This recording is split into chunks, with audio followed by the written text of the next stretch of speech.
All right. Hello, everybody. Welcome back to Phineas Flynn's Law Live. I'm Jonathan, and tonight on the stream, we have Danny Jacob of Phineas and Ferb fame. You probably have seen his name on your playlist as you're listening through Phineas and Ferb songs. Um, and he's responsible for composing and doing a lot of the work on Phineas and Milo. So, Danny, for those in the audience who don't know you, mind giving us a little introduction to yourself? Well, sure. How's everybody doing? And thank you, Jonathan, for having me. Yeah, Um, absolutely. I don't know really what to say. I'm a very boring guy, but I am an LA musician my whole life, guitar player my whole life, and I came up playing in bands and then playing in bars and nightclubs and weddings and getting into the studio session scene and then getting into producing because I just love tearing songs apart and I love being in studios and listening to what different microphones did and just found my way into composing. I never left LA. I'm an LA musician. That's Yeah. basically the best thing best description I can think of. An LA guitar player turned composer. That's really cool. Did you discover music production and like composing back before you had the really digital tools to like make your own music? Absolutely. I guess I'm old. I'm an older guy. I have a son older than you, so why try to hide it? I mean, I was around when it was all tape recorders, and I mean, in the early days when the Beatles and the '60s bands, I was just a little kid, but that was what was called 4 track. So all the stuff you'd hear, they'd have to get really creative, and they'd record everything onto they only had 4 tracks. I mean, if you could just imagine that, if anybody that does anything digital, you have unlimited tracks. You can have 100. I Oh do have yeah. 200 sometimes. So in those days, like if you're a Beatle fan or those albums, they'd have to go.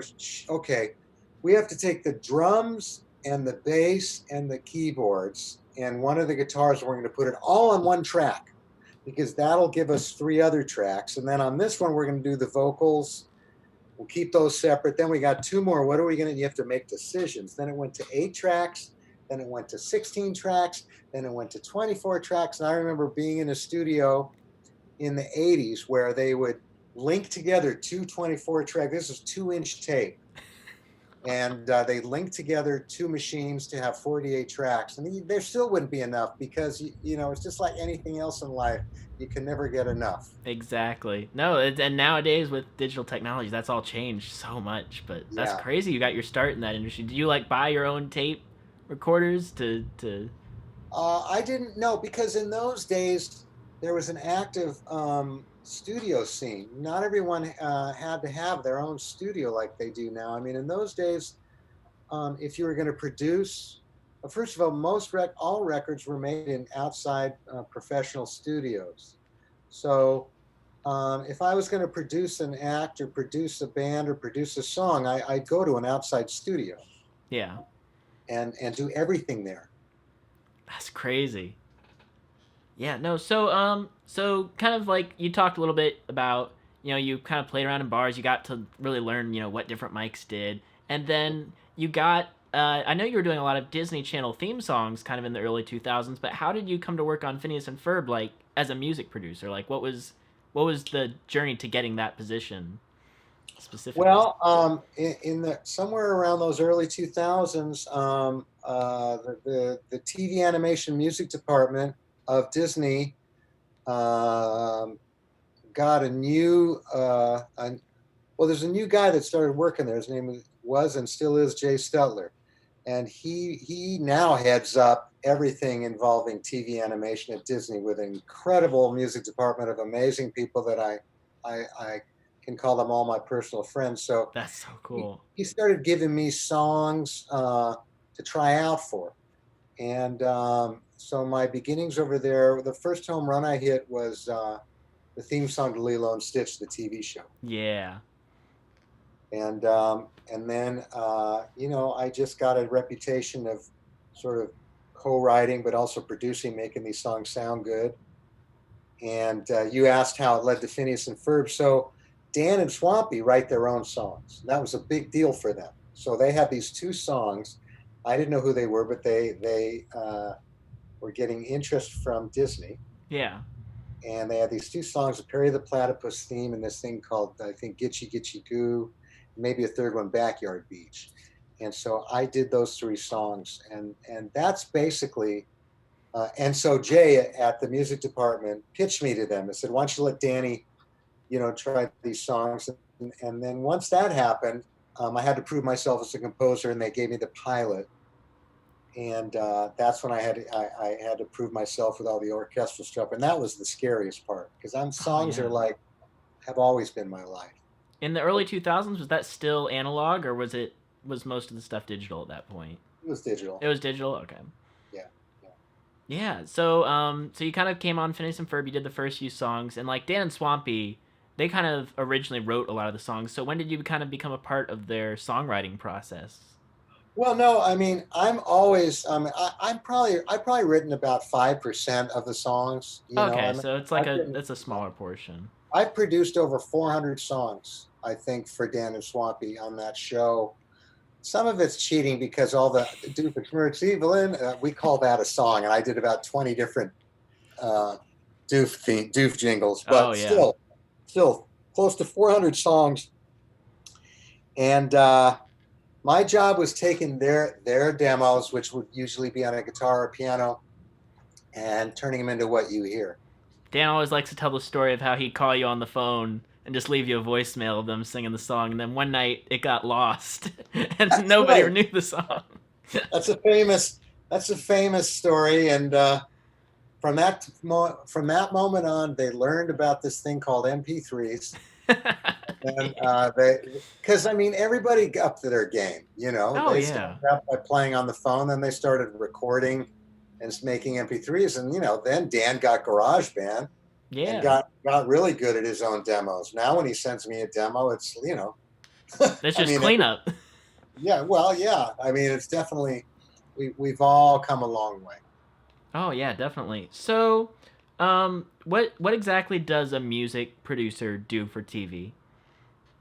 Well, when I saw that, I was thinking about that question. To be honest, I can only answer for me. Right, because on Phineas and Milo, you just get your own card. It just says music by Danny Jacob. And that's about all the information we gave. So what does that all entail?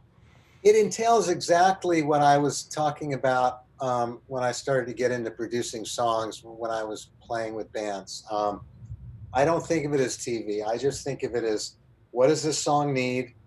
What do my bosses, particularly Dan and Swampy and then the music department, what do they need out of me? And it's normally, I think of it the same way I'd be making a record.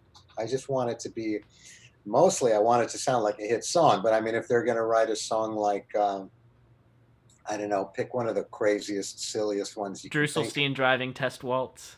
Right. If they're going to write Drusselstein Driving Test Waltz, then you got to do what the song calls for, and in that case, it probably was some sort of a polka-ish kind of East European folk song or something. Yeah, what was funny, they originally sang it very much like a waltz, because I found the demo for it, but it was like gas, shift, break, drinking coffee's a big mistake, try not to plunge. It was very chorus, but then when Aaron sung it, it was like gas, shift, break, drinking coffees. Yeah.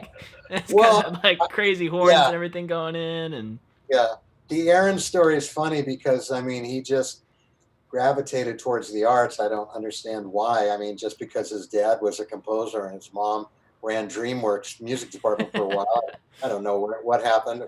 And then he got seriously into music theater. So he just put on those voices. And I mean, all I know is it would crack me up. So, I'd send it in and they just would love it. So. Oh yeah, he told the story about Finadroids and Furbots and how that was kind of his first song and going from there. But that's really cool that you got to bring him into the process.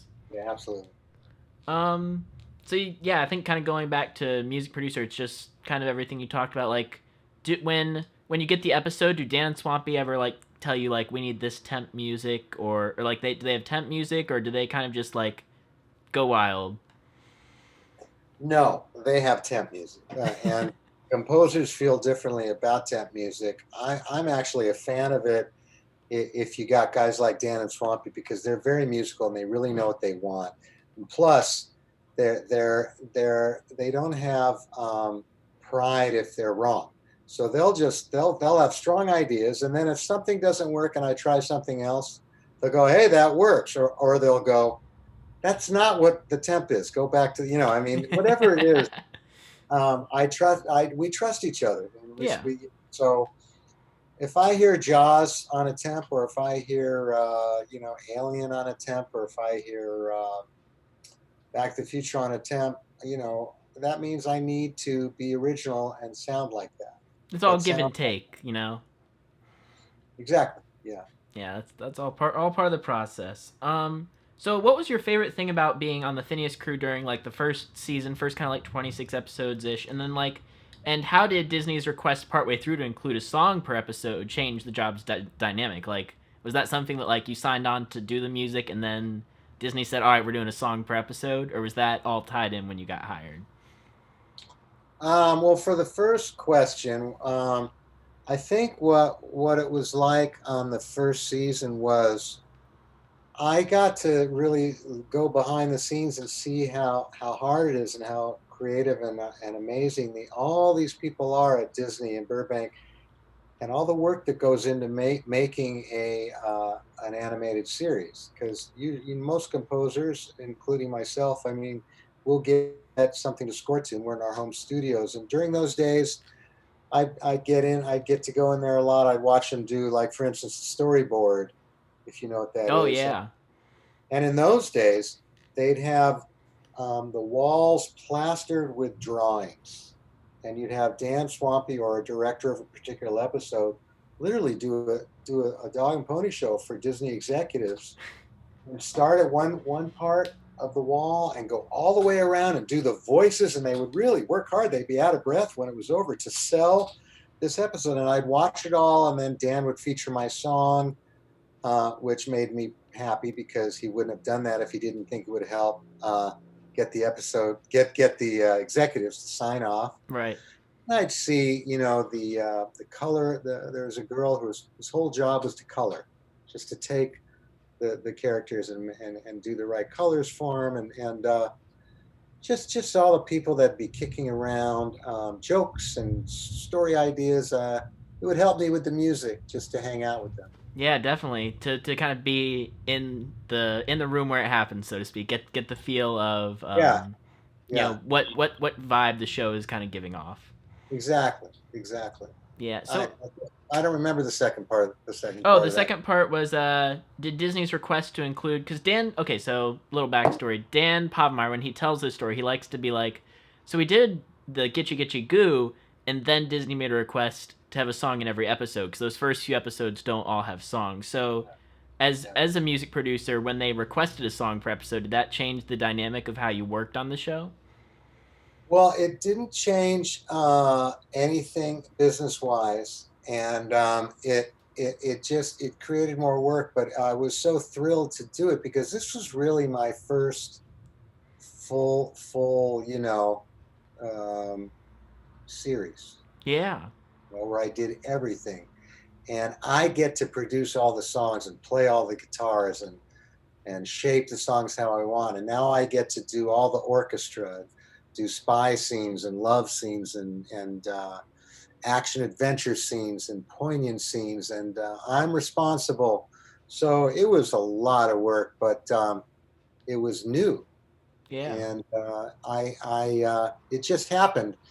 So when you say, well, when Disney said, "Yeah, we want to do this on every episode," I think it was just to make everybody happy, because Yeah. I love songs. Dan and Swampy write great songs. No, I know So it was Rob Hughes, one of the directors, when he came on, he was like, "We just write the songs in our spare time for fun, and then we'd pitch yeah. them to Disney and just." Oh yeah, my thing with them is they spend an hour at the end of the day after they work writing a song, and then I spend about 3 days making it sound good. Yeah, One that's hour to one. It's 1 hour to one day. That's that's that's the exchange rate. that's an incredibly fast turnaround for a song. Is it? I mean, I guess I would have no reference, but that seems really fast. Yeah, I mean, well, everything's faster in television than movies. Oh You know. yeah, definitely. This is a little off topic, but with Tangled, were the songs, did those take longer to produce, given how they're more Disney's like more kind of with music specifically regarding their big films, and Tangled being a spin-off of one of those? Did they have any bigger restrictions with that, or was it pretty much like was Yeah, producing those like? I think I think it did because everything about that show is massive, Oh yeah, big, tons of layers of music. There were new people to work for. There was a few more people with opinions that I had to get on my side or change around. And plus, it was a new group to uh, gel with. Where with Dan and Swampy, I mean, we started. I mean, we're like a band. I mean, we don't have to talk. yeah, Basically, they'll just tell me, yeah, try not to suck on this. yeah. Lately, the last couple of years, that's what they say. That's good. But yeah, with So Tangled, you yeah, kind of had to. a little longer on Tangled for those songs. Yeah, and you did as you kind of like went along through the process of those 3 seasons, did it become kind of easier and easier to work with them once you kind of get to know them? Yeah, yeah. Plus, Tangled, every song. Not only would I have to make it sound great the way I always do, but then we'd go into a big studio like Capitol, and we take everything I did and add to it Oh wow, with live instruments. whoa, So with Phineas, we would do that only with movies or specials with Phineas. yeah. But with Tangled, every song was that way. I guess because it was Alan Menken and Disney, you know, If you're paying for Alan Menken to come write the songs, something like that. you, Yeah. you want him to sound pretty great. But that unto itself makes it more time consuming because if I at home once I'm done and I make it sound good, then it goes on TV. That's it, exactly. Just export and it's out. But for the a Phineas movie or for anything with the Tangled series, you work hard to make it sound good. They go great. Now let's go into the studio. So you're doubling your time. Then there's an outside engineer that mixes it. That is really neat. Oh, so you don't do the final mix? There's an outside engineer for that? Not if it's everything is like normal TV series stuff. Then it comes from the composer. Everything Okay. that comes from my house goes on TV for Phineas. But Yeah. if it's the Phineas movie Then they bring in somebody. or Well, anything with yeah. Tangled, then it leaves my studio.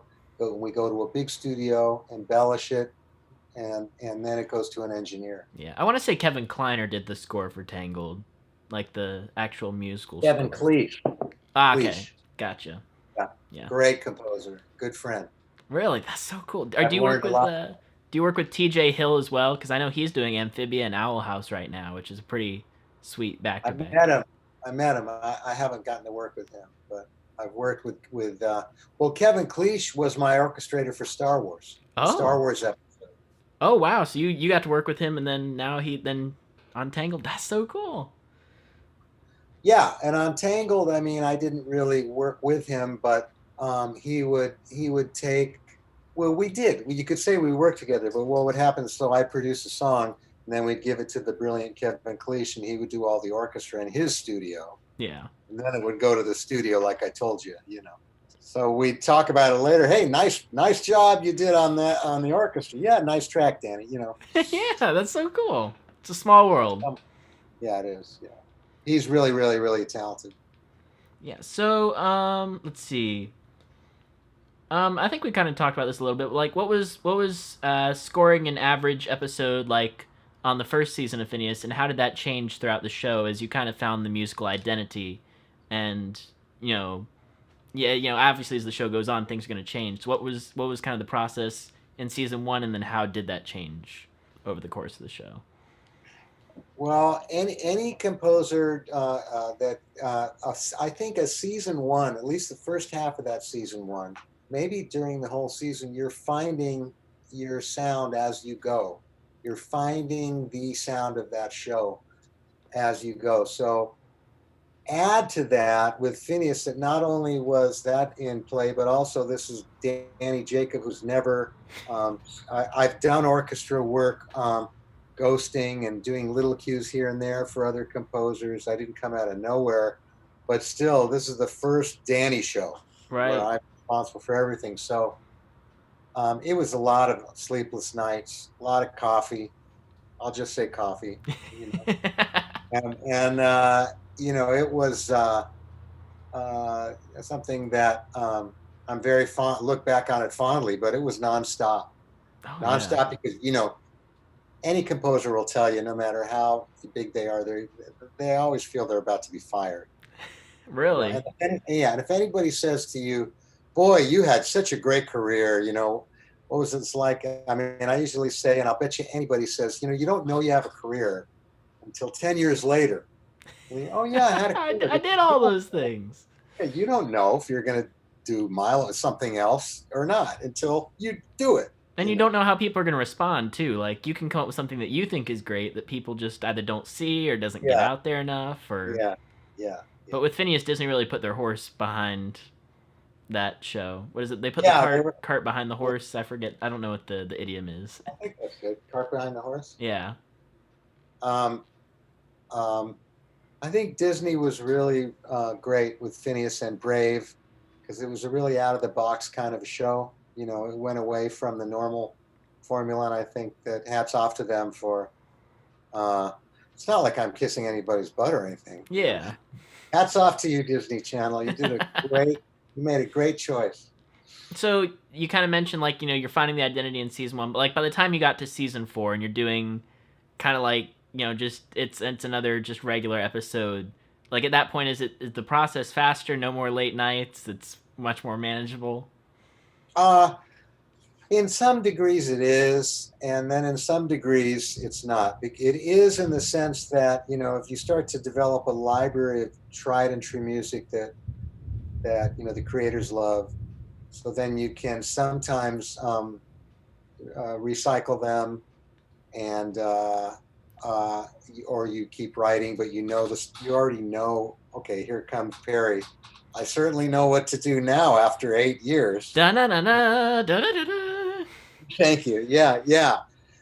So in that sense, yes, and then in the other sense, no, because if you just fall asleep on the job, or then you have to always want to be able to wow them with some new device or something you worked on, whatever it may be.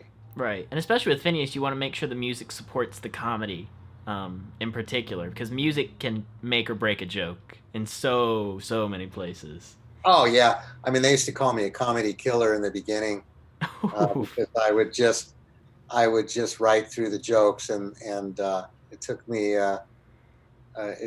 some rewrites to finally realize that. I think anybody will say that. Usually you want to do wall to wall music and fill up, and those guys especially, they like a lot of breathing room. Yeah, that's good because you want to make sure that the jokes hit. So you get like little like muted trumpet bits, like little musical stings with flutes, or just other. The greatest thing is to build into something like real dramatic, and then just get the heck out for the Oh joke. yeah.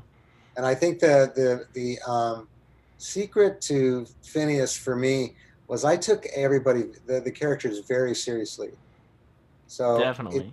I mean, yeah, there'd be some of those wah horns and some funny things, but I think a lot of times I would just treat them like Doofenshmirtz, like a very scary person. And Perry to me is like James Bond with all the romance, and then you just lay out if something funny happens instead of playing something funny. Did you come up with Doofenshmirtz's theme? The bum bum bum bum ba dun dun dun dun dun dun dun dun dun. First of all, thank you. You hummed my theme, and yes, I came up with it. That one's really cool, and that one's cool because it gets arranged in a lot of different ways. Like Right. when it's more evil, like you bring on the full chorus, Yeah, and it's like Hanzo. very dramatized. And then when he's having his rant, it's just like I'm trying to think what instrument it's played It's on. a bassoon. A bassoon. Bassoon. Yeah, Oh, probably a that's bassoon. Could fantastic. be anything. Just a kid mixing it up, but a wind instrument. Yeah, and I was talking to Aaron because he did a lot of the score for Fungus Among Us, which was the episode in Milo where Doof returns, and I think right as he walks in the door, it's a version of that. It's like a sting based off that. It's like dun dun dun dun dun, and then like Oh everything yeah, breaks out. Aaron music edited. He music edited a lot of that episode with my cues. He might have even written his own. He wrote a couple of cues on Milo. Yeah, so that That was might have yeah been one he did. He might have done that one. yeah. Doof's theme is iconic. Perry's theme though that was definitely Dan and Swampy because they always talk about writing that one, right? Yeah. Doobie doobie dooba. Dooba. Yeah, that was them. Yeah, and then Candace's theme was that one that you suggested, the ring around the rosy, pocket full of posies. Well, they told me that they thought of Candace when they were pitching the show. They thought of Candace riding a bicycle a lot like the Wicked Witch of the West. And so I studied that and I made it a little bit like that, just very annoying. Dun, Yeah. dun, dun, dun, dun, dun, dun, dun, dun. That's Candace, basically, with a dunk, gunk, gunk, gunk, gunk, Dun just dun dun really dun dun annoying. dun. Yeah. So I wrote the theme for Candace, but I mean, I think it fit her very well. They liked it right away. They liked Doof right away. Harry, they had written, we did the song, and then I always make him James Bond. So, there's such a big body of work to study. John Barry, the original composer for the great James Bond movies. There's so many people to study. Oh, definitely. I Legendary. loved Austin Powers. I think I got a lot from the guy that wrote music to Austin Powers. Can't think of his name right now. Yeah, today I think for me the big, like from what I can tell, the big modern composers that people like will really study are like Michael Giacchino and Danny Elfman, and obviously John Williams. He's still churning out a few things. Yeah, I'm a big fan of who's the guy? Oh, Hans Zimmer, obviously, who Yeah, I think you've worked with, if I remember I have. right. Yeah. Yeah, but there's some guys that who's the guy that wrote the music for the Kingsman? Oh, I feel like it's on the tip of my tongue. Because he's influenced me a lot. I always forget his name. For some reason, Nah, it's not. It's not coming to me. Something Jackman. Henry Jackman. Yes, he's done a lot of great stuff. And is it Henry Jackman? I think yeah, because he did Jumanji. Are you googling him? I can Google. I think it's Henry Jackman. Let me. I listen to him a lot. Hans definitely. And Back to the Future is like a Bible. Oh, Alan Silvestri. Duh. Can't believe I forgot him. Yeah, that's a Bible for any composer. I have the original score to that. Jumanji, Welcome to the Jungle. Who did it? Henry Jackman. Yeah. Yeah, I think great. I think he's the same one because I've seen his name around a lot. Great composer. Oh, Bear McCreary too. Yeah, he's fantastic. The work that he's done on like Cloverfield and Agents of Shield. Yeah. And Cloverfield was good for me. I got some good ideas from Cloverfield. oh, definitely. So when you like watch a movie, are you paying a lot of attention to the music like on first Yeah. watch? It's almost. I had a talk with my fiance about this. I mean, because it's almost like work. You want to just tune out and love the movie, but if the score is good, I don't. You're without knowing it, you're studying it. Oh, so yeah. It's kind of a curse. All right, so let's see. So across the second dimension, from what I can tell, Disney still had you using digital instruments on that one. Is that correct or no? No, well, it's half correct. So Across the Second Dimension was the first time I got to have a entirely live, full orchestral brass and wind section. All right, so they actually gave you the orchestra for Second Dimension. Not all the orchestra. We had to use my string, and we used my string samples and my orchestral percussion samples. Okay. But I got live brass and winds and an orchestrator to help me. That's really neat. That was the first time.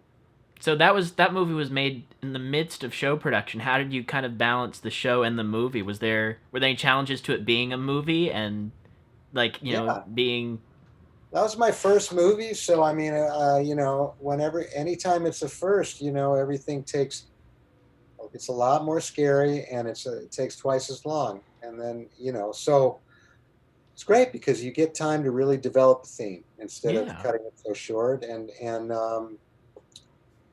you also know you're going to have live players playing, so you want to do the best you can to write in the proper ranges of the instruments. But if you have an orchestrator, which I did, um, they'll help with that too. So he They'll kind of take. takes your themes and everything and makes them readable for the orchestra within their key, or I mean, in the case of the movie, of both movies, I make it sound. I already have to get Dan and Swampy to love it, and then it goes to the orchestrator, and he'll flesh it out even bigger, or yeah. switch ranges around if I reach too high with a French horn, things like that. Yeah. I try to do due diligence, and I have books. I have orchestra books while I'm writing, and I look at other scores, and I do a lot of due diligence now. But yeah, that's what an orchestrator does. That's really neat. And then for the Star Wars special, they gave you an orchestra pieces for that one too, right? Yeah, well, on Star Wars, no, it was all out of the No, box. Star Wars was all digital. All no live orchestra, but Okay. that was even easier and less. It was great because I had Kevin Cleese as my orchestrator. Ooh. My boss at Disney, I mean, my buddy Jay at Disney, allowed me to have Kevin Cleese, and he's a John Williams freak. He Ooh. knows how John Williams voices. So I got to really just concentrate just on a piano of the melodies and the bass lines and the themes. Yeah. And every cue I would write on the piano, but that's a big deal if you only have to do it on the piano. Yeah. And then I'd give it to Kevin, and then it would be what you hear. That's crazy. And so did you grow up like did you watch the original Star Wars like in theaters? Yeah, I was your age, That's and it was very exciting. I mean, I can remember being in theaters and seeing this. Nobody knew it was going to be what it is. that's so wild. And then so now kind of you got to revisit those themes and do your own spin on them. How did that feel? Like was that a Um, surreal experience? it was really humbling because you're studying John Williams, and you're even though I didn't orchestrate, you're still wanting to write in a style. Yeah. So it's just great, and it's hard work. Yeah, You definitely. know, one day, and this could be true for any show I've done, but I mean, one day of hard work, one day and night could just be like if you get a couple minutes of finished music, that's fine.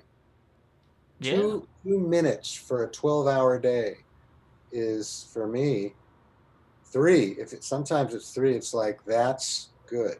It's a really solid day. Yeah, it does, and sometimes it's only 1 minute if you're working on a massive orchestral piece that has a lot of different tempo changes and moods. I'm trying to think what the biggest musical moment was in Second Dimension. There's definitely some really cool stuff like with the portals opening. That had some unique stuff. Robot Riot, that one was really Lots that of whole songs. song was Yeah, I remember a big scene where Candace they're about to fall into a pit right before that song comes out. There's something and na na na na na na. Oh, Brand New Reality. Yes. Oh, that whole action scene with the giant brown hairy thing. Yeah, the deuce The Goosen. Poke the Goosen with a stick.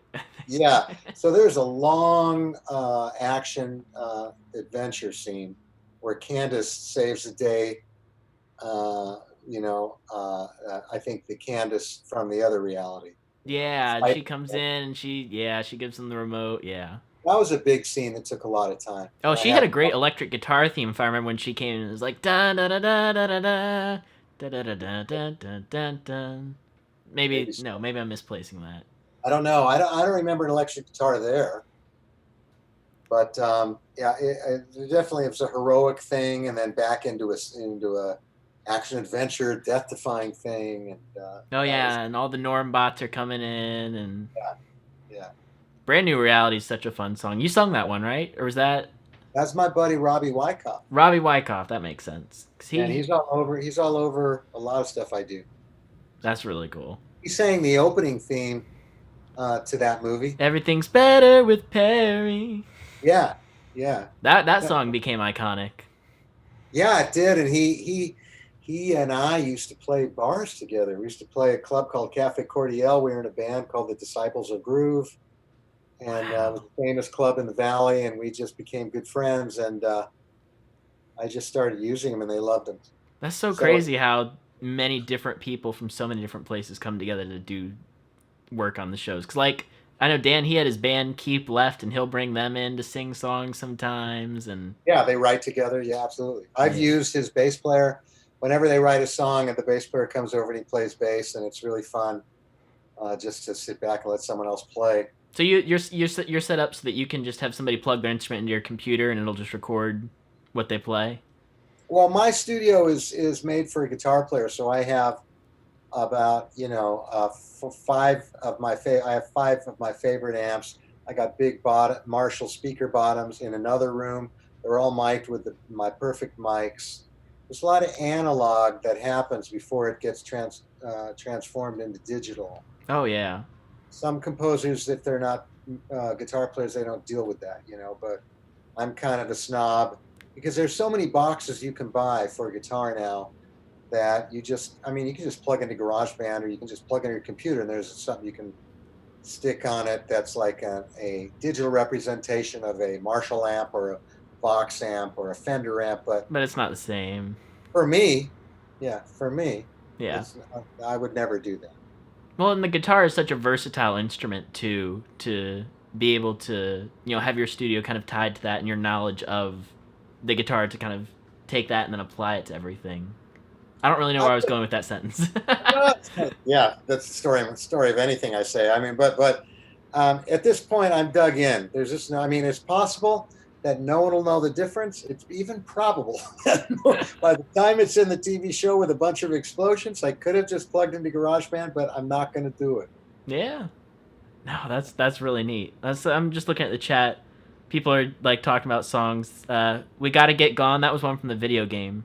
Gotta Get Gone. I don't know how that one actually goes. I haven't listened to that one. Got a big foam finger and a new routine. Yeah. That's Milo. That was Weird Al's song. Yeah. That's got a big foam finger, got a new routine. Gonna turn the tables, rooting for the enemy. So summer, where do we begin? You got 61 people now on that live chat. Nice. Pump that up. Come on, people. Buford and Baljeet, frenemies when they sing. Oh, that was a good one. That was a sweet one. 'Cause we're frenemies, we like disliking one another. It's great to have a real fan, turn into such a great interviewer. Oh, thank you. So let's see. We talked about the movie. We kind of went into the Star Wars. What Phineas and Ferb song went through the most iterations in production? And, God, I tried to find one, and I mean, I couldn't. I know that there is some, and the best thing to do is if you could just start naming off some, you or your chat or your friends on chat. Okay, one that I think went through a lot was Evil Love. If I remember right, Evil Love, the demo was very different from what came out. Yeah, okay, so Evil Love, we got Sheena Easton on that, who is you kids may not know who she is, but she was a big star in the 80s. Ah. And I used to play in her band, and she was a friend of mine and my at that time wife and partner, business partner, and so we got her to sing that. That's so cool. Duet with her and Doofenshmirtz. It's the age-old story how an evil boy meets an evil girl. I think it's because I used a ukulele, maybe, and it starts with the ukulele and just her voice. I hope we're thinking of the same song. Yeah, I think so. Yeah, it's because that one's ukulele and whistle too. Yeah. There's a song that I did have to go through some changes on that's on the movie that you know so many inside stuff. You may have heard of it, but I mean, you're not supposed to have. It's called Battle Song. Well, the funny thing about that one. I know about that. It got leaked, didn't it? Yeah, it did. That kid took it down quick, though. Yeah, SoundCloud is a beautiful place. Yeah, or not. Yeah.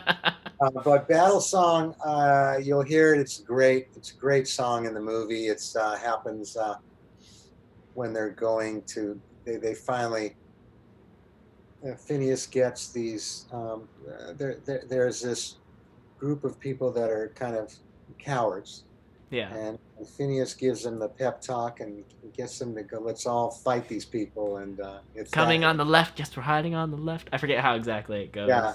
And so I made it too much. I made it, rightly so, very dun dun dun dun. Dun. I made it very like March, but it was a little too happy. And so it's on the intro especially. Yeah. So I made the intro very, very a lot moodier and with some interesting trichords and some dissonant chords. And I had to go through a few versions, but I mean, look, there's songs that say version 15.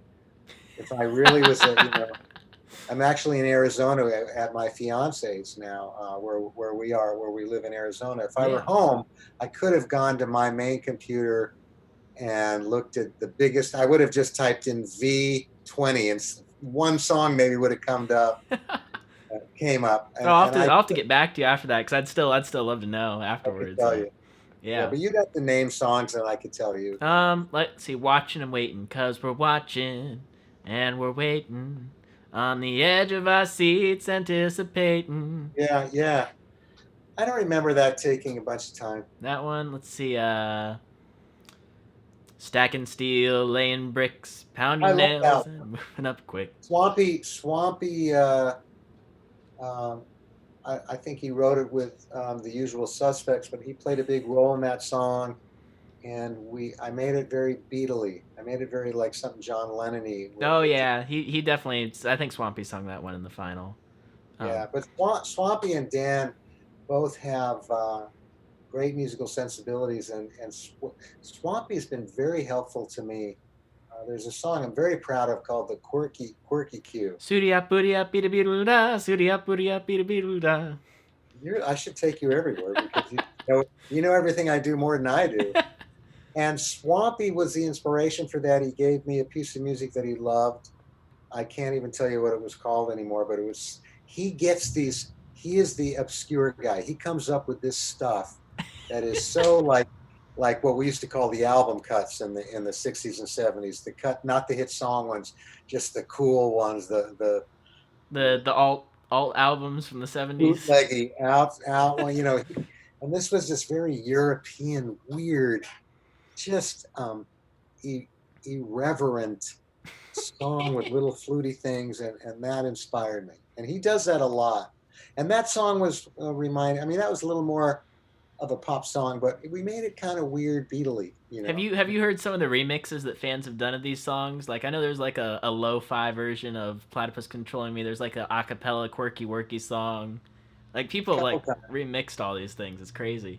Yeah, a couple times. I heard some college bands even do big band kind of stuff. Definitely. I'm trying to think of other songs. Oh, we're going deep into your mind. Never know what we will find. That one I feel like is too specific to have gone through a whole. I don't even remember it. Did the New Year song? 'Cause you know it's a new year. It's a brand new beginning. You know what? That took a lot of time. But not because I was on the wrong track, but just because I wanted that turned into like a slick pop. I wanted that. Oh, it's beautiful the way that one turned out. Like pop ear candy. So it just had so many masses of vocals and synthesizers and guitars, and that was just, we wanted that to sound just pristine and like a hit record. Oh, definitely, and with Olivia Olson singing that one too, it's just great. So when you want to make it sound like a hit record, that's time consuming. Yeah, that's where the production really comes in. The song's written, but then you got to just make everything pop.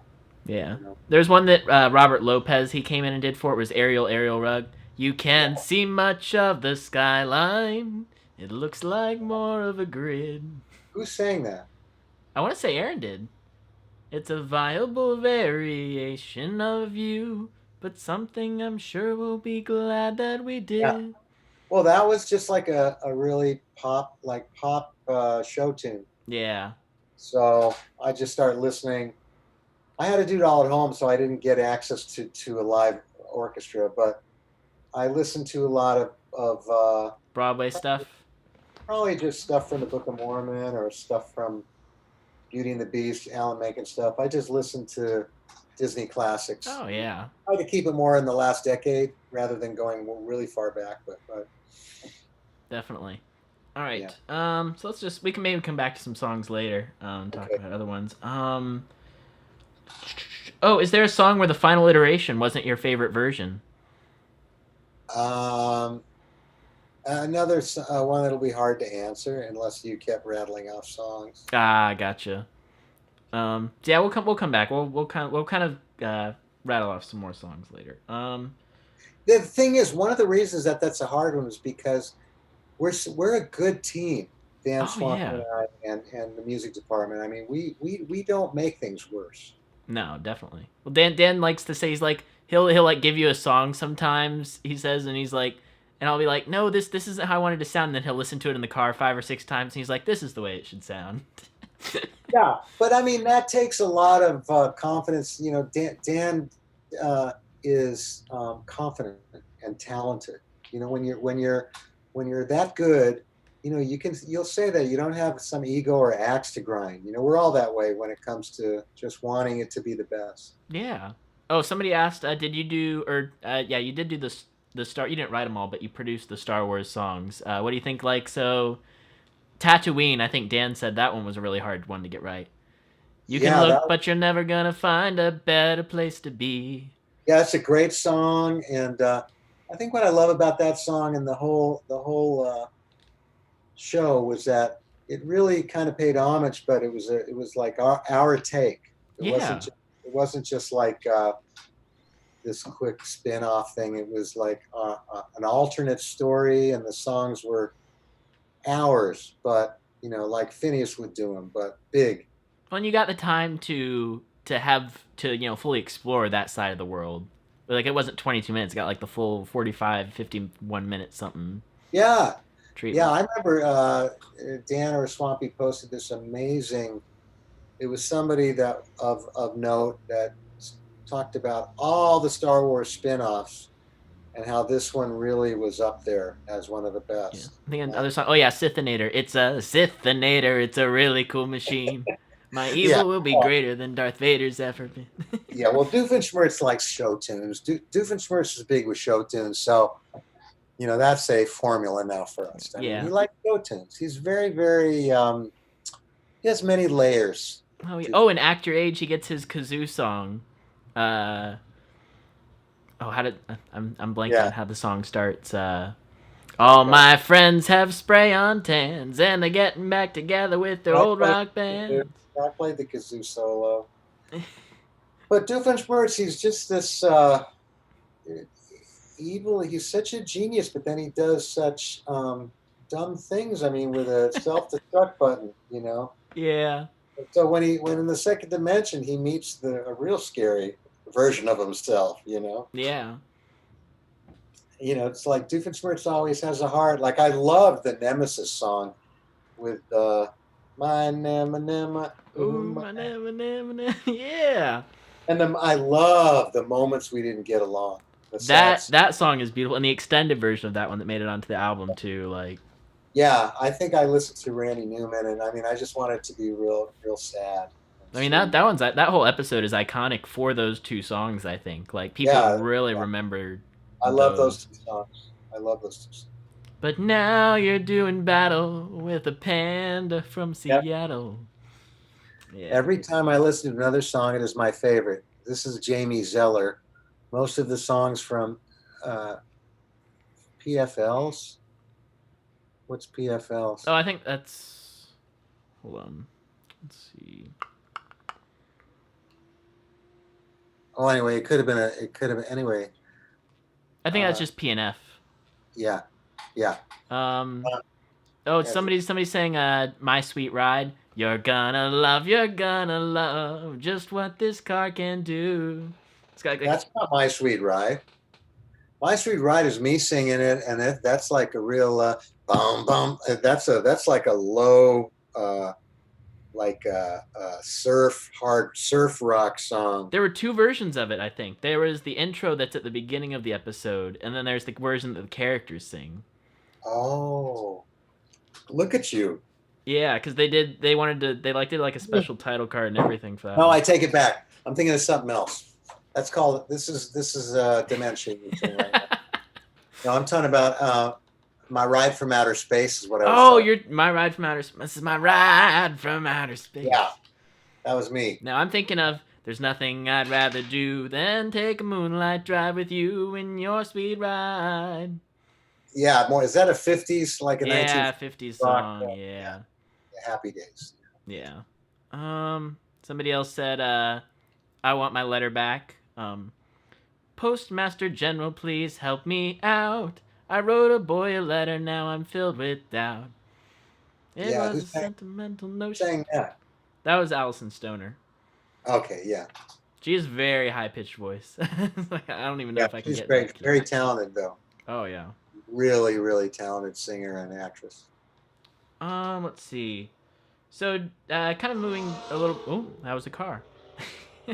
This kind of moving back to Candace Against the Universe. What's been working on such a big project like?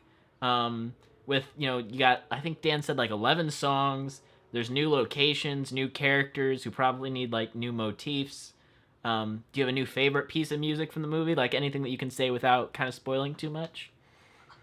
Yeah, I mean that the movie Candace Against the Universe. It's probably the best thing I think I've ever done. I think that I created more of a sound than I ever have before of combining just heavy classical music with hard rock guitars and backwards guitars and synthesizers that work in the background and rising synths and just this big soup that I'm very proud of. And Oh yeah. I can't. I also had more of a full orchestra.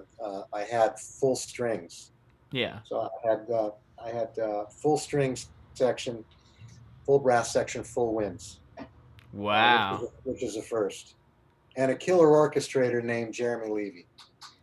That's really so. How long have you been working on the music for it? Like I when? worked on that music for a long time. I had we obviously started with the songs like we always do. Yeah, Uh, I want to say one of the animatics for one of them leaked back in 2018 on YouTube.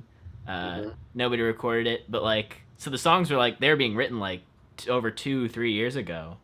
Some of them were I didn't know that long ago, but yeah, That's yeah, crazy. spent a lot of time on the. So I could tell you one anecdote about that movie. Yeah, go for it. Okay, so in the very beginning, it starts with what has been officially released Yes. is the "It's a Beautiful Day" song, Yeah. right? So it's Yep. just a great opener for the movie. Then it goes into something that is massive, right where that song ends. Right. And the way and it just shows Phineas and Ferb up to what they do that drives Candace crazy, and it's bigger than ever and everything you can imagine.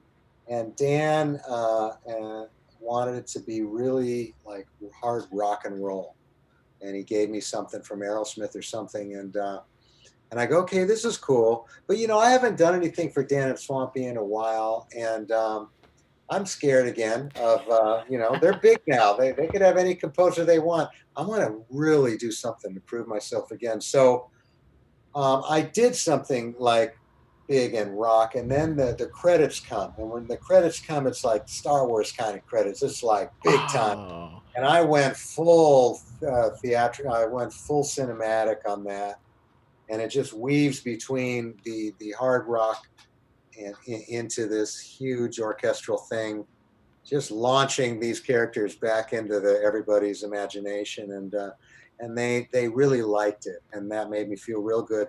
And I could sigh and go, okay, I'll probably get to do the movie. As a filmmaker, the fact that there's a musical opening credits just makes me so happy because I love Oh, opening credits. I'm very proud of it. I think everyone will love it.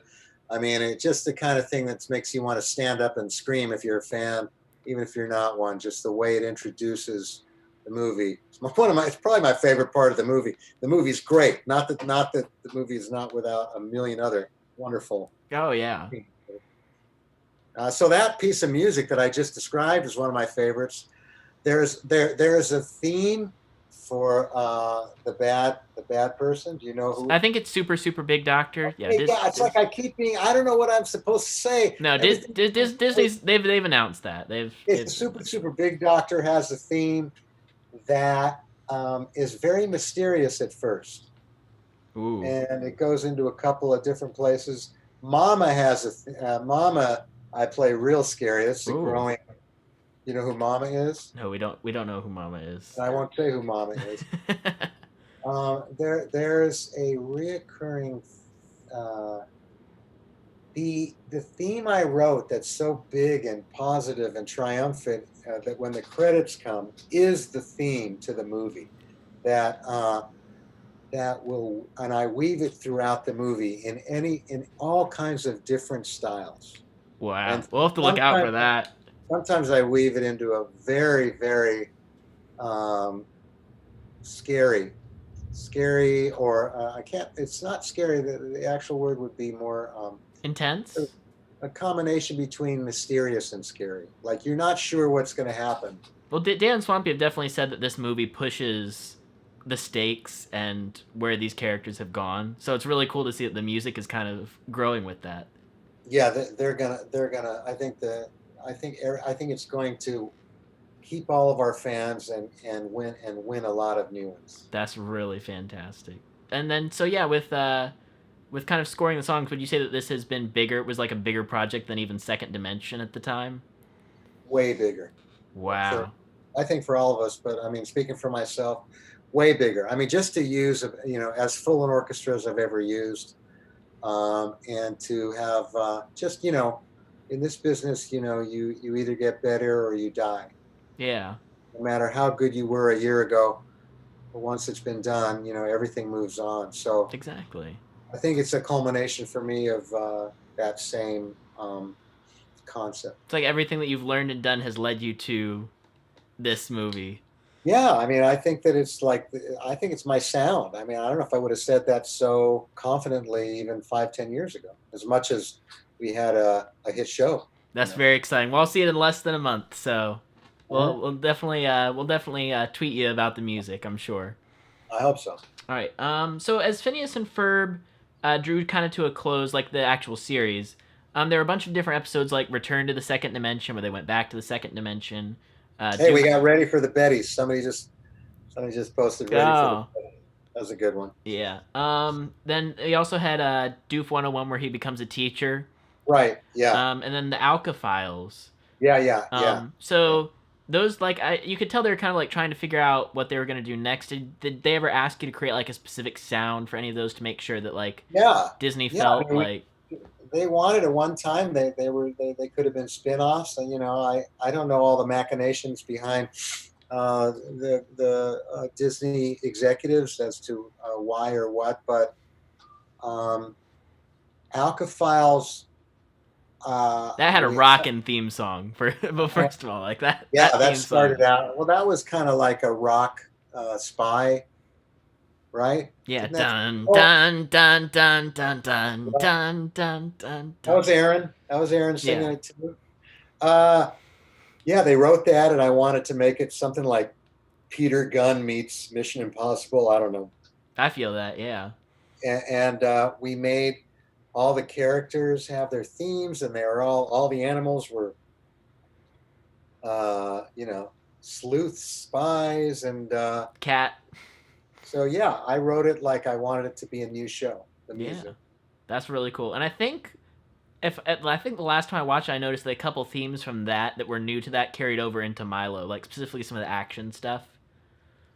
Yeah. I mean, God, because you don't want to waste all that work.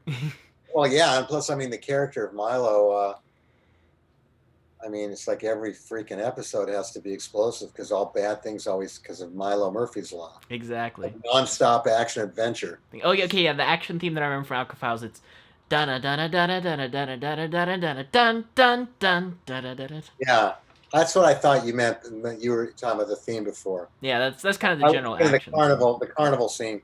Oh, the carnival theme, yeah, that definitely made it into Milo.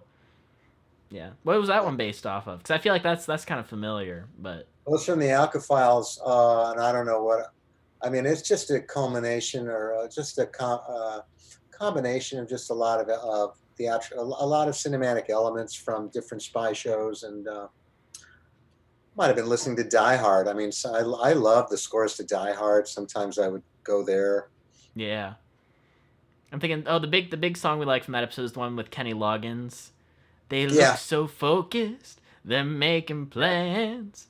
yeah, yeah. It's another great part about having a hit show is Dan and Swampy can pretty much, with the music with the music department's blessings or the company, I should say the company's blessings, they can get some stars. If you Yeah, have a hit show, the stars might do it because even though it may not be a gazillion dollars for them, their kids may love the show. exactly.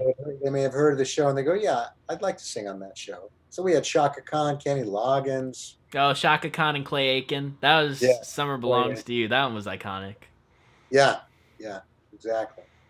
The actual song Summer Belongs to You. I think Dan says that's his favorite. A lot of people say that's It his is. favorite. He loves that one. I do too. Yeah. Yeah. That's It's good. really good. And it plays for That like probably had a 4. version 15 on it. I'll bet that has a version 15 on it.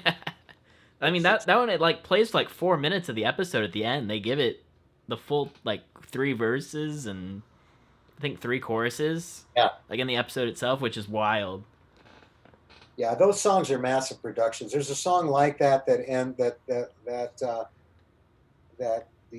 happens in the movie that's in the spirit of that called "Us Against the Universe." Okay, I think we've seen stills from that at the end with like some of the characters. Like, there's like a long shot where the camera kind of moves and follows them, and they're like all in Yeah, a line. And those are huge undertakings because besides kitchen sink productions with brass and rock guitars and big rhythm sections and a million other things and orchestra, there's the whole cast. There's a ton of voices yeah, that you got to get all the actors to sing their parts and then all the background vocals, and it's a big gumbo you have to put together when you do did you something. actually get to record unique background vocals for the movie too, like actual choirs and?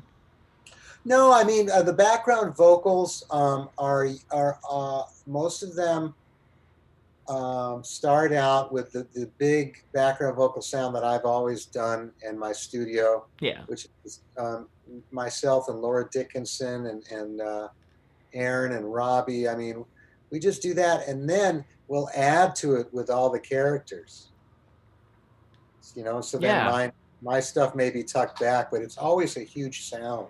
yeah. I really love the sound of specifically one of my favorite songs is "Time Spent Together" / "Curtain Call" at the end. I think Laura does the background, Aaron does the foreground on that Yeah, one. That one's okay. that's like one of my favorites. An emotional one.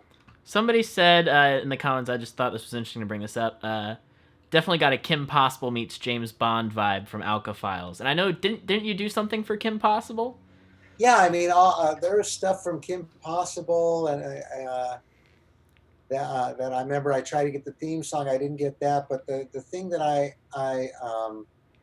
submitted was with a writing partner named that's a friend of mine named Janice Liebhart.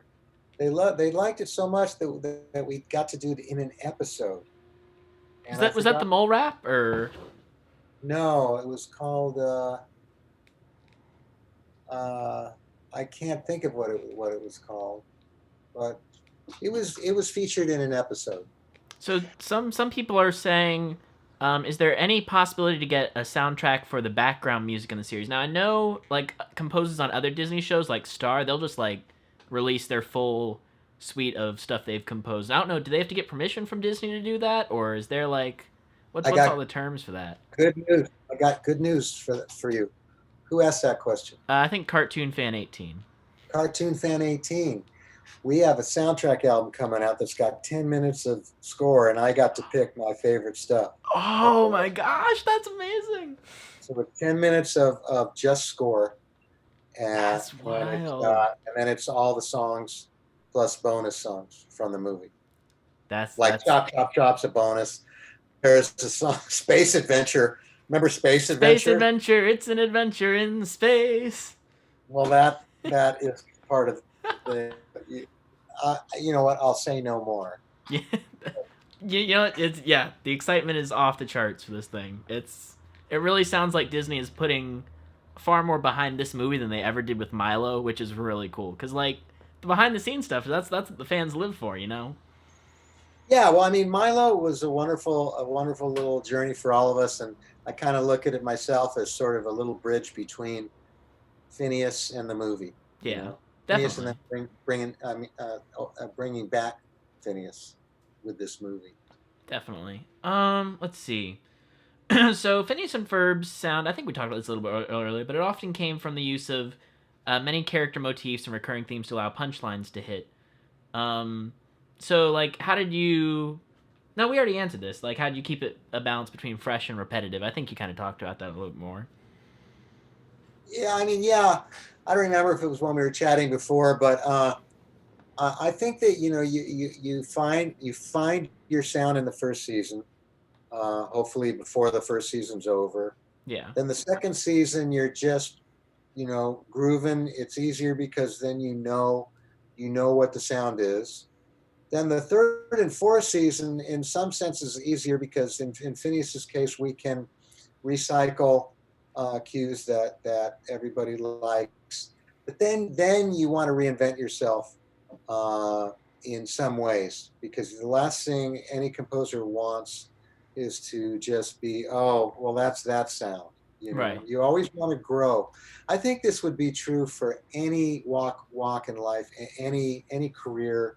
Whether it's architecture or painting or music or teaching. You always want to or writing books. Yeah. You don't. Nothing stays the same in life. That's Nothing. very true. Very true. I think yeah, with Phineas, I'm thinking like a lot of the themes that like were like really crucial, like Isabel's little sting when she comes in. Da da da da. Oh, that was so off key, but like Yeah, that was great. That was definitely her theme, and it stuck. It yeah. stuck. I always wanted to do a longer version. I never. She was always so quick. What's she doing? And then it's over. So There was a you know, Fireside Girls theme. Dun dun dun dun dun dun dun dun dun yeah, dun dun. that's different. Yeah, that's different. That But one was used a bunch. Yeah. yeah, Well, because well, they were considering a Fireside Girls spinoff at one point. They actually said that. Like, they get to sing. I think ooh, in one of the songs in the movie. I think. that's exciting. Yeah. Let's see. So yeah, we kind of talked a lot about Phineas. So let's kind of move into Milo Murphy's Law because there's a lot of great stuff to talk about with Milo. Okay. So did you have to find a time? We've not lost one person. We've gained. We've gained. All right. I haven't even lost my beautiful fiance. She's still here. Woo. So let's see. Yeah. So did you have to find a job between Milo and Phineas to pay the bills? Yeah. I mean, I just sort of, I mean, there's some janitor work that had to be done, and I ran a theme park, and You ran a okay, theme I'm park. not getting any laughs. You think I'm being serious? I'd believe it. Well, yeah. One show I did is that was in between all that was called it was sort of part of it while Milo was going on. It was called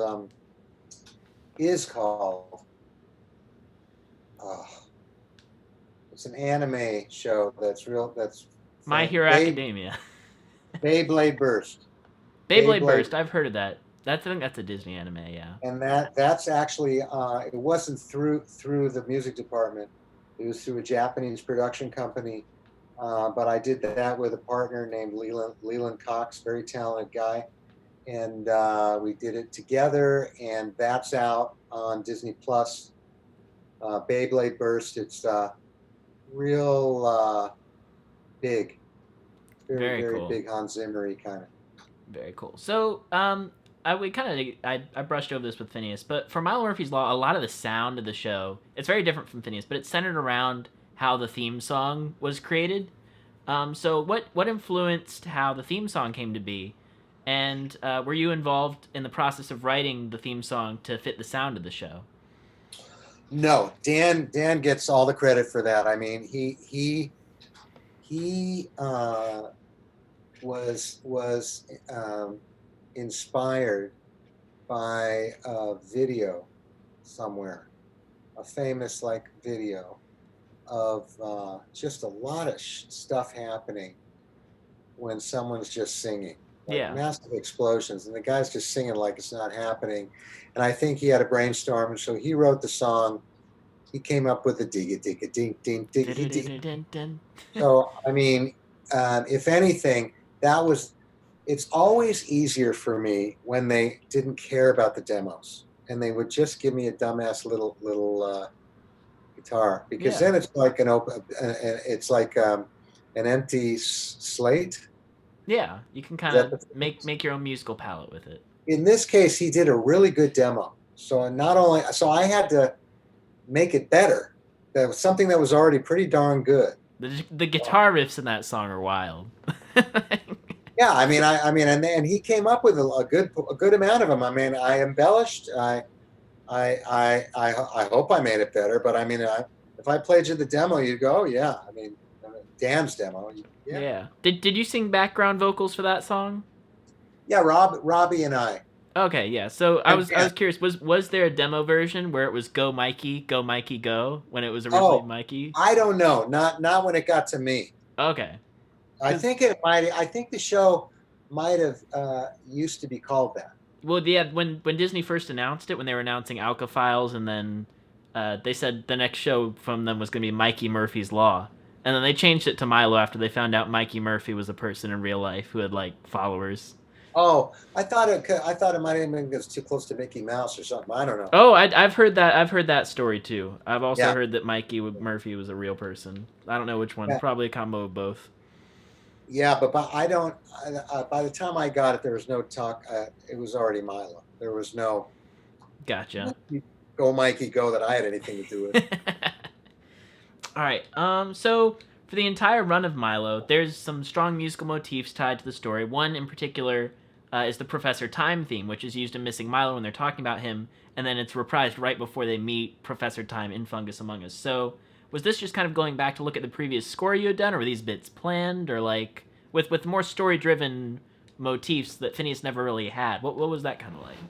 Well, that's and you had to remind me of that, so we looked it up together. I think you played it for me, but that was something that I'm very proud of, because it was a long piece of music that that switched styles, but the good portion of it is just my bread and butter, which is this hard rock kind of a. Oh, okay. So we're talking about a different theme right now. So the Professor Time theme, it's the da da da da da da da da da da da da da da da da da. Is it ringing a bell? No, maybe. Do you have it up? I can. I'm gonna pull it up on my phone so we don't get copy flagged for. Oh, I don't know the rules. Nah, it's all good. Oh, it's more of an orchestral kind of a reoccurring. What's notable is it's one of those pieces of music that it recurs at 2 points with a very specific purpose. Oh, yeah, I thought you Here- were thinking of Dr. Zone. No, that one's good too. All right, let's see. Ooh, I can't believe we're gonna meet him. He's a legend.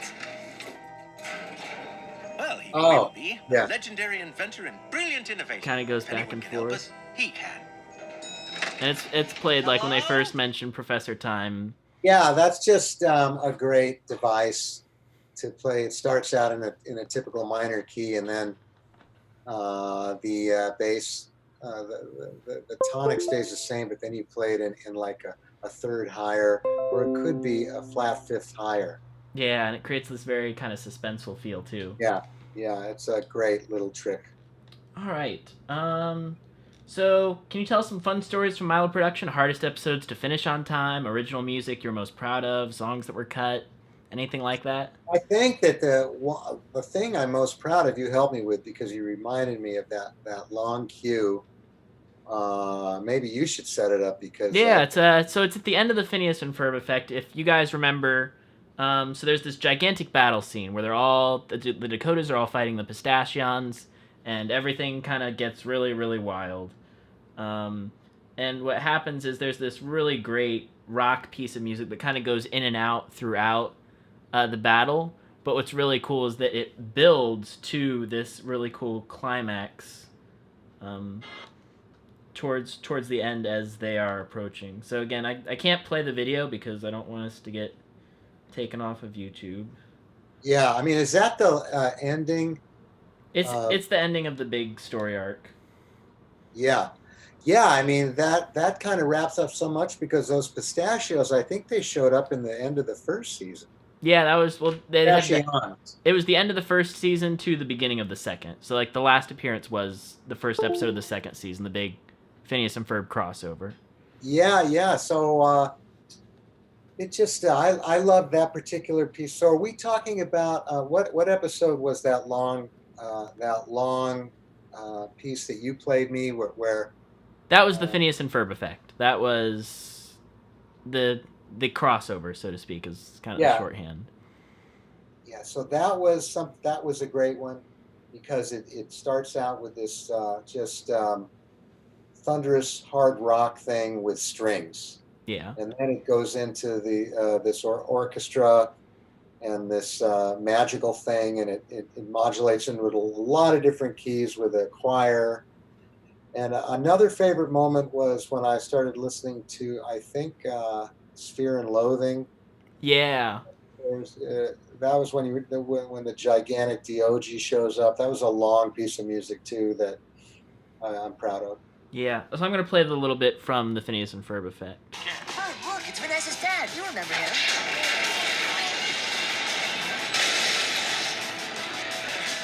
Milo, look out! No, this is a dead end. Go back down. We can't. We're cut off. And they're coming. Looks like we're out of time. No, I am Professor Time, and we are not out of time until I say so. But, Not now, Dakota. He's having a moment. and the day may come that we fall, but today is not that day. I believe in you. This is going to be great in my memoirs. I would read that. Oh, that's it. I've got it. All I have to do is remember to... Ah, and look, I remembered. It's you. From the future. But... So that's a little bit of it, and then there's Yeah. So we weaved it together from this hard rock action scene into this sort of mystical heavenly scene where it's a bunch of trichords that constantly. It's a device. I mean, it just constantly changes keys. Yeah. All right. Here's the big moment from that. Come on, Orton.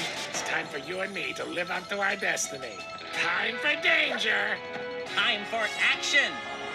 Time for Dr. Zone. And then the rock theme comes No, back. in 50 years, you gotta give this letter to Melissa and Zach last week.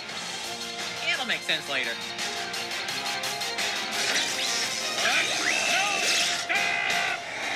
And he gets defeated. Yeah. Yeah. So yeah, that was really cool. So I'd say that, and then the Sphere and Loathing. Yeah. So let's see. Were there any really interesting stories from just kind of going back and forth with the music on Milo, especially like first season, kind of finding the sound? I think that I was pressured. I was told that we don't want it to be just like Phineas, and that was a challenge. But the way we pulled it off was we got rid of all acoustic guitars. That makes sense. Phineas has an opening that I did that we just used a gazillion times. It works so well when they're in their little backyard. Dun, dun, dun, dun, dun, dun, dun, ba-ba-dum. Yeah, that thing, or there'd be da da I'd be singing along with an acoustic guitar. Yeah. So we axed all that. And it was always more hip hop stuff, synth stuff. I mean, and once you go to orchestra, that's okay because it's a little more timeless. What's the instrument that plays the da da da da dun dun da da da da dun dun dun? That's guitar. That's just guitar. Well, it could be synth. I mean, I probably mixed it up, but Yeah. but in its basic, it's just a guitar and a bass. Very neat. With synths and other hip hop kind of things. All right. So one of my favorite musical themes in Milo is Cavendish and Dakota's theme. So how'd you come up with that one, and how much fun did you have doing so many different arrangements? So the theme, for those of you who don't remember, it's ba bum ba dum bum bum ba dum bum bum bum bum bum bum bum. Listen to you. You are me. I don't even think I need to do anything anymore. You can be me. They're just these bumbling, funny. I don't know what to think about those two guys. Yeah. So they're Simpson-y. It's just the musicality is kind of has a lot of flat fifths, and you just want to create this silliness. So we were able to do that, and then I think the funniest part was when just a trombone plays it. One lonely little trombone bum, ba-dum bum bum, ba-dum bum bum, and then they always get shot down by their boss. Yeah. Block, is his name Block? Mr. Block, yeah. Block, and so you could do all kinds of funniness, like be dun dun dun dun dun dun dun when Mr. Block comes up. And yeah, you could kind of take it in a lot of different directions. Yeah. Or they'd be real excited. And dun, dun, dun, dun, dun, dun, Okay, somebody's saying, but acoustic guitars played when Amanda kissed Milo. But I think that was in season 2. So at that point, yeah, I mean, wow, good ear, man. Thank you. But yeah, I mean, you can put it in as a color. You don't want it to be. They didn't want it to be a signature Milo thing. Yeah. So once you're off the ground, you can get away with it. Yeah, especially in season 2 when you bring Doof in and Doof's theme starts getting used more, and yeah, that's Doof. exactly. We're we're revisiting the Phineas characters there. Oh, the episode where it flashes back and it's DOG fighting Doofenshmirtz back in. It's like DOG's like an agent. He accidentally becomes an agent, and he has to fight Doof, and Doof's got the shock absorber absorbinator. Do you remember that one? I you know what? I don't. Well, it had a very Phineas feel because it was basically just a flashback to a day of Phineas summer. Oh yeah. I vaguely remember. Yeah. Let's see. So a lot of Miles' music, like I was saying, in season 2 involves kind of reused or repurposed Phineas and Ferb music. Was that a personal decision, or did Dan Swampy kind of tell you push for a more Phineas feel? Because there is the acoustic guitar opening from Phineas does actually open one of the Milo episodes in season 2. But did it have Phineas in there? No, Phineas wasn't in that. That was just I think that was a major Doof episode, though. I opened the Milo episode with a Phineas kind of acoustic guitar. Yeah. Were they in a backyard? Was there something indicative of Phineas? Hold on, let me. I'm gonna. We don't want to bore our fans too much. I can't believe you have quick access to it. I guess you just play Disney Plus. Well, I bought all the episodes because when I make videos about them, I like to have the full HD versions. And this was back before Disney Plus. So I just kind of have them all on my phone. Yeah, I want to support the show as much as I can. I was hoping for the renewal, but it doesn't. I have to believe that there was a reason to do that. Let's see. There was something that reminded people of Phineas, so then it makes it. So let's see. Here we got.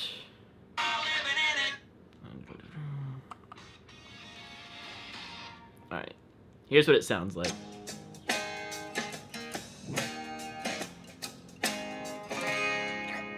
That opened a Milo episode.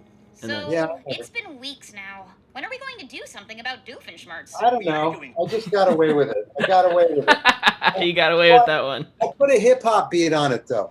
That's true. That's true. You did rearrange it so that it had it was different syncopation.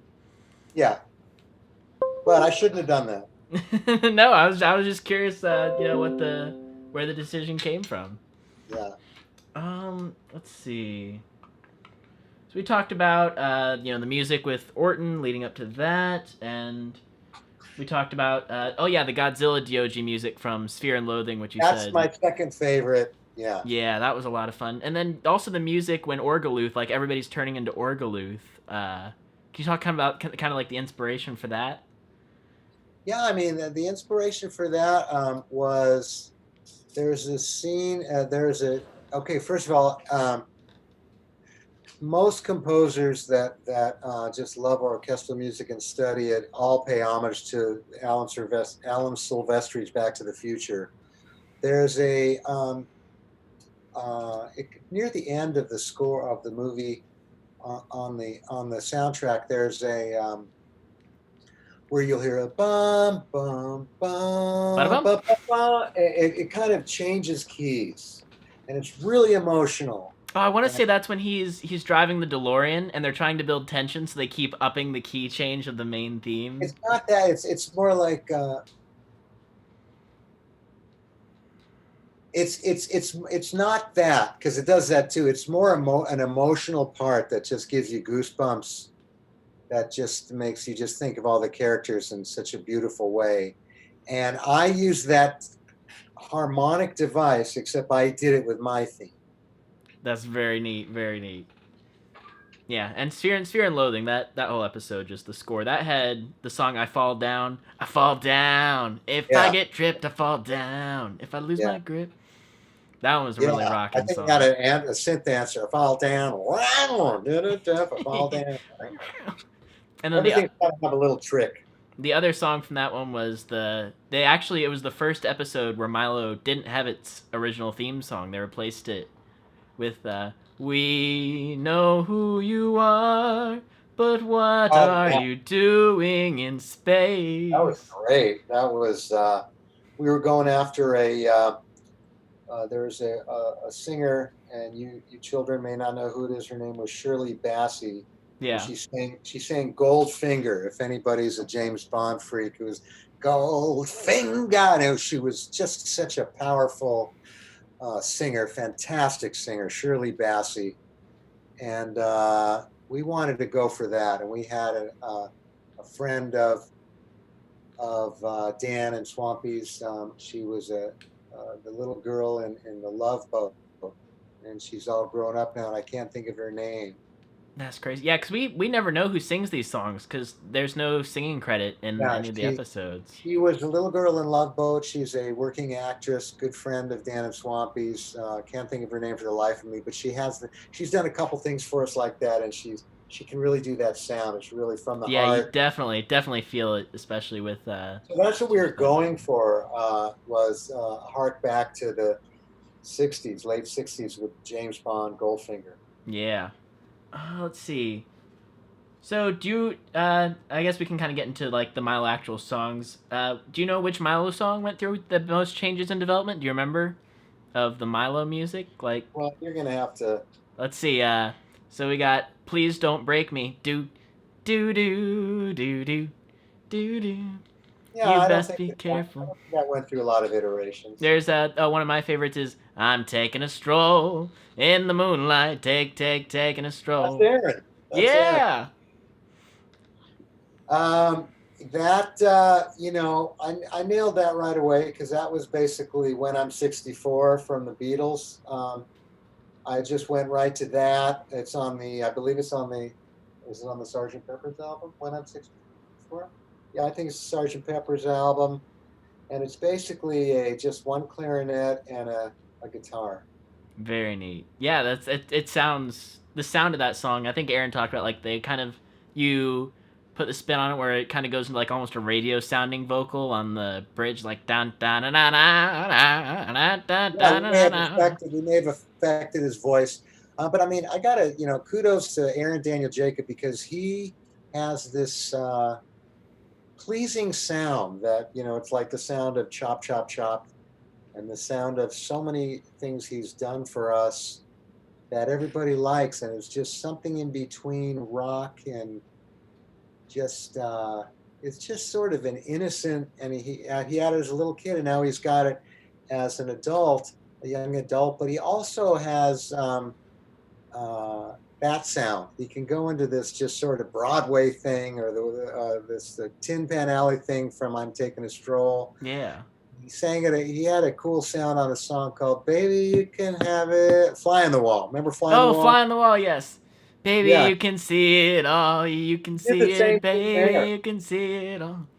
He's Oh, got that has he's got such a fun feel. And plus, he's a great filmmaker. He's a great screenwriter, script writer. He's composing his ass off too. He's kind of scaring me. Yeah, I know. He when he was on the show, he talked about he did a full orchestral arrangement of the Cavendish and Dakota theme that he lost on one of his computers, which was really? Yeah. He was like, that computer I didn't know doesn't exist anymore. I was like, no, we'd love to hear that, but I think he's just trying to take my job, but I'm really okay. I'm okay with it. Hey, there you always want the child to be more successful than you, right? That's the I do. Yeah. That's nothing would make me happier. Yeah, I'm thinking fly on the wall. I don't have to tell you it's a negative situation once you're in it. That's he fun. nailed that. And I mean, you're talking about a lot of great songwriters in that Phineas crew. I mean, besides Dan Swampy, Martin Olson. Oh, big, definitely. Big. Martin did Battle Song, I think, for the new movie. Yeah, he did a lot of songs with those guys. There's John Colton Barry. There's Robert Forrest Hughes. Oh yeah, John Barry did Little Brothers. I remember he said he liked. That's a beautiful song that Laura Dickinson sang. One of my favorite. Oh yeah. Emotional little songs. Yeah. So Dan and Swampy reached out to their directors and writers many times for a lot of those songs, and they continue to in this movie. This movie is going to rock your. I feel like, I don't know. Are we near the end of what? This interview. Oh, yeah, we're getting close to the end. Yeah. And I'll wait to say what I'm about to say. I was going to end it with a big. Oh, then just save that for the end then, because we still got to do like audience questions and stuff. If you're okay to stay on for a little longer, like if you got to go, like tell me when you need to go. But like, are you good for right now? I'm good. Okay, yeah. Cool. Good. What's a dinner instead of? No, we'll stay here. Okay. All right. Let's see. Yeah. So, actually, I was kind of saying, you're good. Oh, I am yours. Whatever you want. All right. So if you guys keep until tomorrow morning. No, I'm telling you, some of these interviews have gone for like 4 hours. I think the one with Josh. I don't want to go that long. I'm gonna have dinner. Let's say 7 tomorrow. All right. So 7 for me. That would be. So like that's another 22 minutes ish. I think. Is that good? Yeah. Well, when did we start? We started. It has been an hour and a little over an hour and a half so far. Okay, so a 2-hour interview? Yeah. That works? Yeah. All right. So we're on to audience questions. So yes. Basically, I'm going to kind of ask just a couple of like favorite questions in between, but if you guys have audience questions, go ahead and throw them in there and I'll be reading them. So yeah, do you have a favorite episode of either show? Yeah, because we talked about them already. For Milo, it's Fear and Loathing in Outer Space. And what was the one with the Professor Time and the... Phineas and Ferb effect, yeah. Yeah, those are my 2 favorites. Yeah. For Milo and for Phineas and Ferb? Yeah. Man, 4 seasons? Man, I mean, I love the ending that it was the one with the time spent curtain call. Yeah. There's no one I'd rather go nowhere with than you. Yeah, that was an emotional time too, because Dan invited all of the principals over to his house and their families, and we all watched it, and people were crying, you know. Yeah. While Aaron's song came on, when Aaron started singing that, I mean, a lot of tears to say goodbye to that show. But we're not going to say goodbye to it. It's coming back. All right, let's see. Favorite Phineas and Ferb and Milo song that you have sung? Okay. There's too many but I'm just going to say let's say off the top of my head. How about answering it off the top of my head? I love singing Ride to Outer Space because I never thought of myself as a singer until Phineas and Ferb. Then all of a sudden I'm going doobie doobie dooba doobie. I'm doing that and I'm going Doofenshmirtz and I'm some of the funny singer. And then I'm kind of like the mommy in me. Oh, I'm doing that too. I'm kind of this sort of cool cat singer. But for Ride in Outer Space, I got to just be this 60s rocker guy, like from another world, and I just screamed out, and somehow I pulled it off because I don't sing like that. No one would Yeah. ever ask me to sing. So I love singing. I love singing that one. All right, let's see. Do you prefer scoring heroes or villains? I don't have a preference. I just want him to be correct, and I want him to be really big. You know, so if it was Doof, I wanted to make it real East European. I thought of Danny Elfman in Batman, the original Batman theme. I thought of Hans Zimmer and kind of themes of his. And when it's a hero, I just want it to be as great as that hero can be in the style of Danny Elfman or Spider-Man, his Spider-Man kind of stuff. I just want it to be at that level. Definitely. Let's see. Somebody asked. I know this one. Are there going to be any Milo Murphy's Law characters in the movie? Trucker Ted from Milo Murphy's Law is going to be in the movie. Nothing else has been confirmed beyond Trucker Ted. I don't know what to tell you about. Is there going to be a Trucker Ted or a Milo Murphy? But I will tell you that the voice of Trucker Ted is a talented guy named Bob Bowen. Bob Bowen is the director. I don't know if he's the sole director. Yeah, I think he took on the movie alone, which is crazy. Yeah, so he is one talented guy, and you'll be here. You know, he's not going anywhere. I know that Dan and Swampy relied on him a lot on the movie. I mean, I didn't know who the hell this guy was, Bob Bowen, but all of a sudden I heard Trucker Ted. Yeah. And everybody fell in love with him. It's just so funny, that character that he came up with. Oh yeah, definitely, and just the life that he brought to Milo's directing too. Yeah. With the episodes that he did. Yeah. Let's see. Danny, who are some composers in the TV animation industry that you admire? I'm personally a fan of yours and Guy Moon. Well, thank you so much.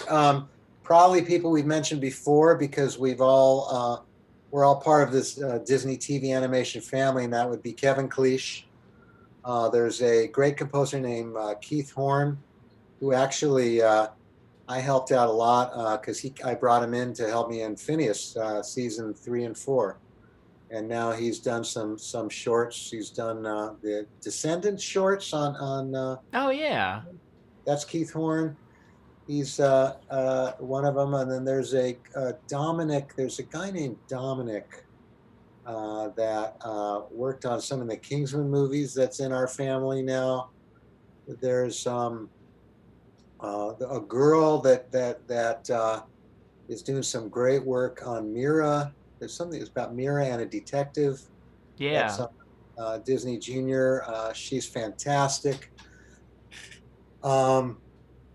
There's a songwriter named Mike Himmelstein that's done a lot of stuff for Mickey, from one of that Mickey's Mickey Mouse shorts. And not the shorts, the Disney Junior series. Okay.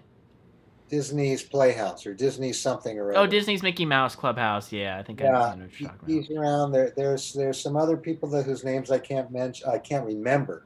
I want to mention them, but I can't remember who. Oh, there's a guy named Bo Black who wrote the theme to Lion Guard. He wrote the theme to Mickey's Roadhouse Racers. The guy Dominic I'm talking about, I think he does DuckTales. I'm leaving some people out. Forgive me, guys. And girl composers but I'm in love with all of your work. And then outside of that of the Disney family, just the Alan Silvestri and the Henry Jackman. Yeah. Everybody loves John Williams. You know, I mean, he's like the granddaddy. John Williams is like the Bernard Herrmann of the. You know, there was Bernard Herrmann, and then there was John Williams, and there's also Jerry Goldsmith. I mean, these Oh, are Jerry like Goldsmith. His giants that pretty much are the 20th century composers. I love Jerry Goldsmith's Soren, the original Soren. Yeah, That's like one of my favorite things from him. yeah, and he did the original Total Recall and a million other things. A million other things. Yeah. Let's see. What's your favorite background music? I'm not sure if this means like from the shows or that you like to listen to or like. Yeah, my favorite background music is no music. No music. All right. Yeah, I mean, my wonderful, beautiful fiance. I say, "You want to hear some music?" And I'm like, "Not really." That's work. Keep it at work. It is, but it's not completely true. We also love to listen. I'm a huge fan of the 70s, and I love Al Green, and I love Earth, Wind, and Fire. The 60s and 70s hard rock and R&B and funk are my favorites. Sly and the Family Stone, Rufus, Earth, Wind, and Fire, and then so Led Zeppelin and Aerosmith and Bad Company. This is the sound I grew up with. Yeah. Somebody asked, what kind of a plumber are you? That's probably from an episode. A platypus plumber? Very the platypus plumber. Oh yeah. Yeah, I mean that cat never gets old. I mean, you've got this genius that doesn't even realize it's Perry the Platypus because he doesn't have the fedora on or something. Yeah. Let's see. Why did you get to sing for Ferb? Why are you usually the one who sings for Ferb? Because so much of Phineas was magical, I'd never expected to. I just, I sang whenever Ferb would sing. I sang it in a really low voice. I don't even know if they asked me to, but I sang it in the lowest voice I could, and I would triple it, like three of me singing the same thing, and they liked it. It just became an accident. Just like the Doofenshmirtz Incorporated, it was not like Danny's. We're going to use. That was like, okay, sing a jingle, and we'll see what happens. So yeah. I'd sing Doofenshmirtz Incorporated. They'd come up with a jingle, and then I would do it in like 3 or 4 part jazz harmonies, and each voice would be 3 of me. So you end up with 15 Dannys. That's crazy. So, once I did the first one, I became I'm doing every one. Yeah. So somebody asked, in the Klimpaloon Ultimatum, it says one of the guests is Danny and the J-Tones. Is that a nod to you or the name of the trip you voiced from My Nemesis and Such a Beautiful Day? The trio. Yeah, that you voiced. With me, most of the time they keep me in my dungeon and don't give me much. But I think they threw me a bone on that. That might have been me. Yeah. Gave me my own band it was probably on a soundtrack is where that was found, Danny and the J-Tones, I guess. Yeah. If you remember any, do you have a favorite Milo Murphy's Law deleted scene? Deleted scene? I'm not going to be able to be the proper authority on what they deleted. That's a Dan and Swampy. That's a Dan and Swampy question. All right, we'll save that one for them. By the time it gets to me to score, any composer, it's already... It's locked. It's picture locked, right? Yeah. Let's see. Oh, I lost my place here.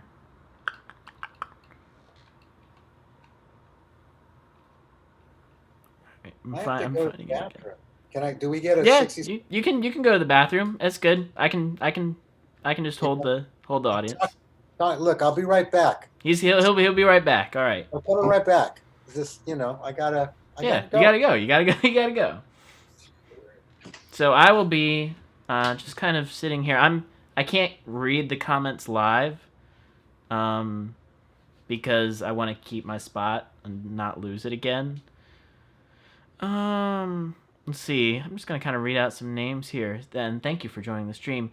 Darth Ferb, Samantha Kessler, Eminem, Romensky, Boba's Loves Bunnies, Jamie Zeller, Shimpy Techie, Vanny G, Arc Genesis.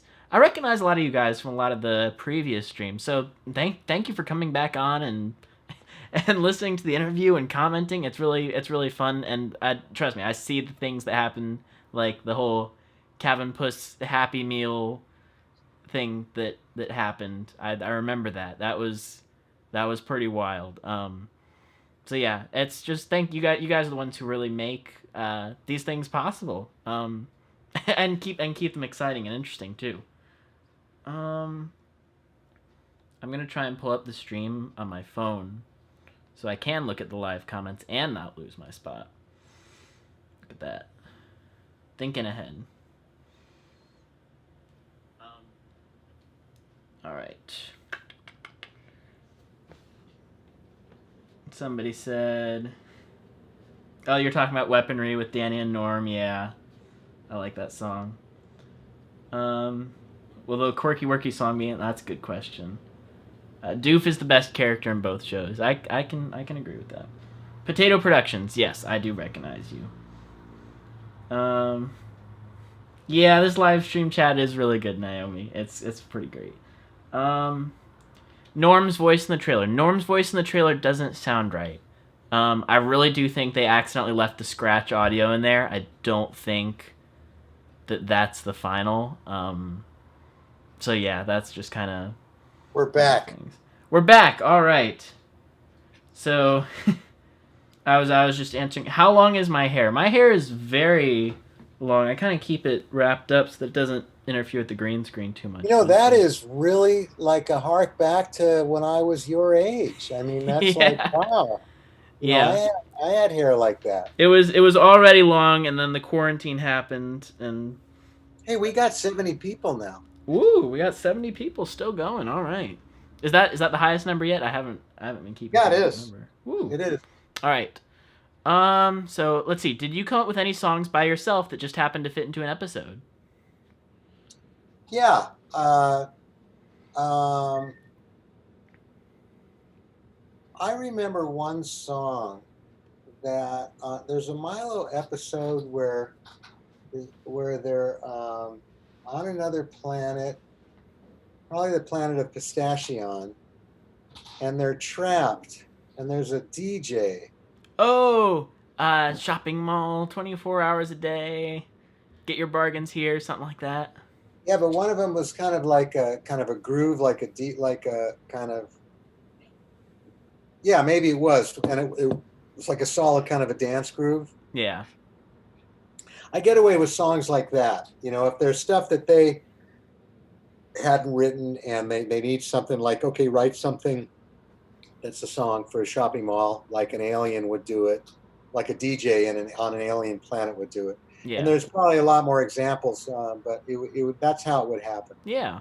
Let's see. Is there any possibility for a Phineas and Ferb season 5? I would love to bring them back, maybe featuring Candace. Yeah. You know, maybe featuring a different character. I'm in love with those characters. I know that all of us are that have worked on it. So it depends on what Disney wants to do. But you definitely return for it. Yeah. You know, I mean, as long as they hire me. Yeah. See, it's that insecurity that's been my success. Yeah. Somebody says Aglet was a good song. Somebody. Many people. A-G-L-E-T. Yeah, I thought it was great. I mean, I think John Colton Berry had something to do with that, probably with the creators. Yeah. Let's see. Do you have a song that you think is particularly underrated from Phineas and Ferb that you really like? I think we talked a little bit about the New Year's song, which I know that one's not super big, but that one's really good. The times that I think a song is underrated will be when I think it could have been a hit song. I think one of the most frustrating things is if we make a song where it sounds like it's going to be a hit, and then a character comes on in a character voice, and it's like, damn it, no. Oh, and it's like, no, it's not going to be popular because of that. So what makes the New Year's Eve song so great is that Olivia kind of sounds like she does sound like this great, modern pop singer. Yeah, it was R&B and rock, and so that I'll think to myself for a minute, this could be a hit record, and then it's not a hit record. She sung in Milo too. She did the No Day Like a Snow Day.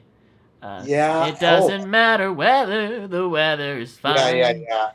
But she also did another song I loved. I don't know if it was meant to be a hit record, but I loved it, and it was when Ferb's falling in love with her, and there's this action scene and it's like a department store, and they're looking. I'm Me, yes, that one rocks. Yeah, that's a badass rock song.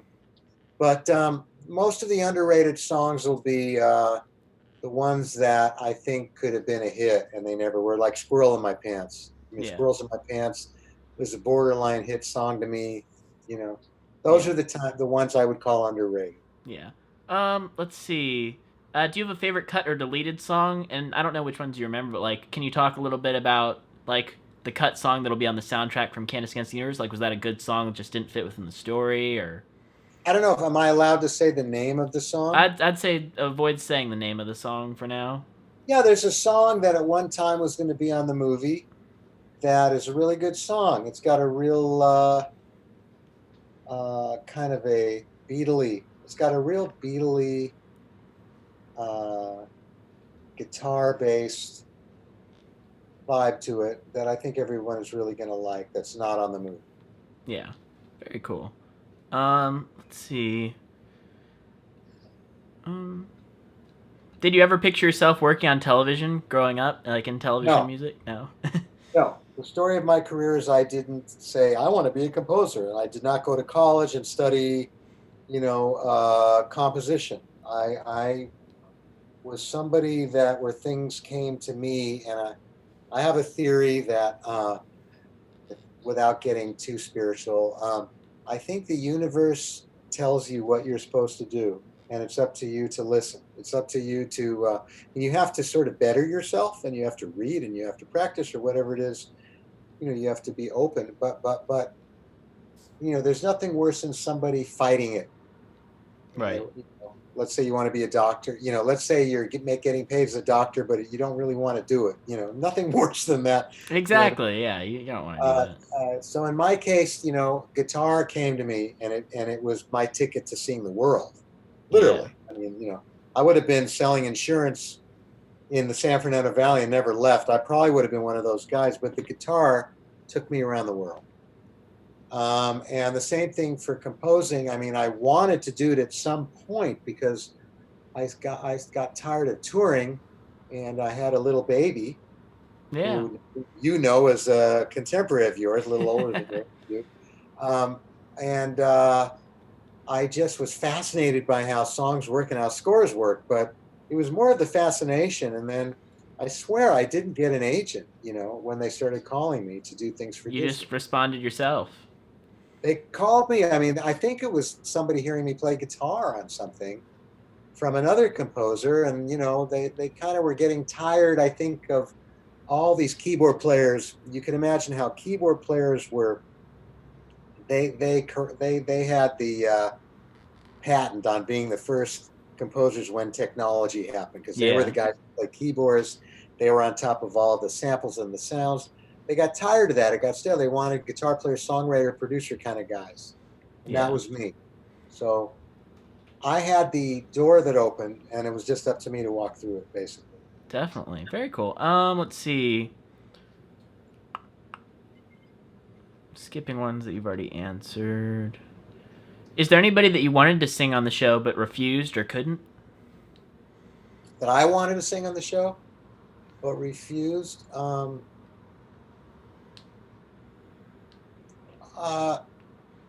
No, I mean, there's singers that I love, but I don't think my mind went that way. I mean, when you're a composer for a movie or a TV show, I don't think you think that way. You're not really the one making those calls.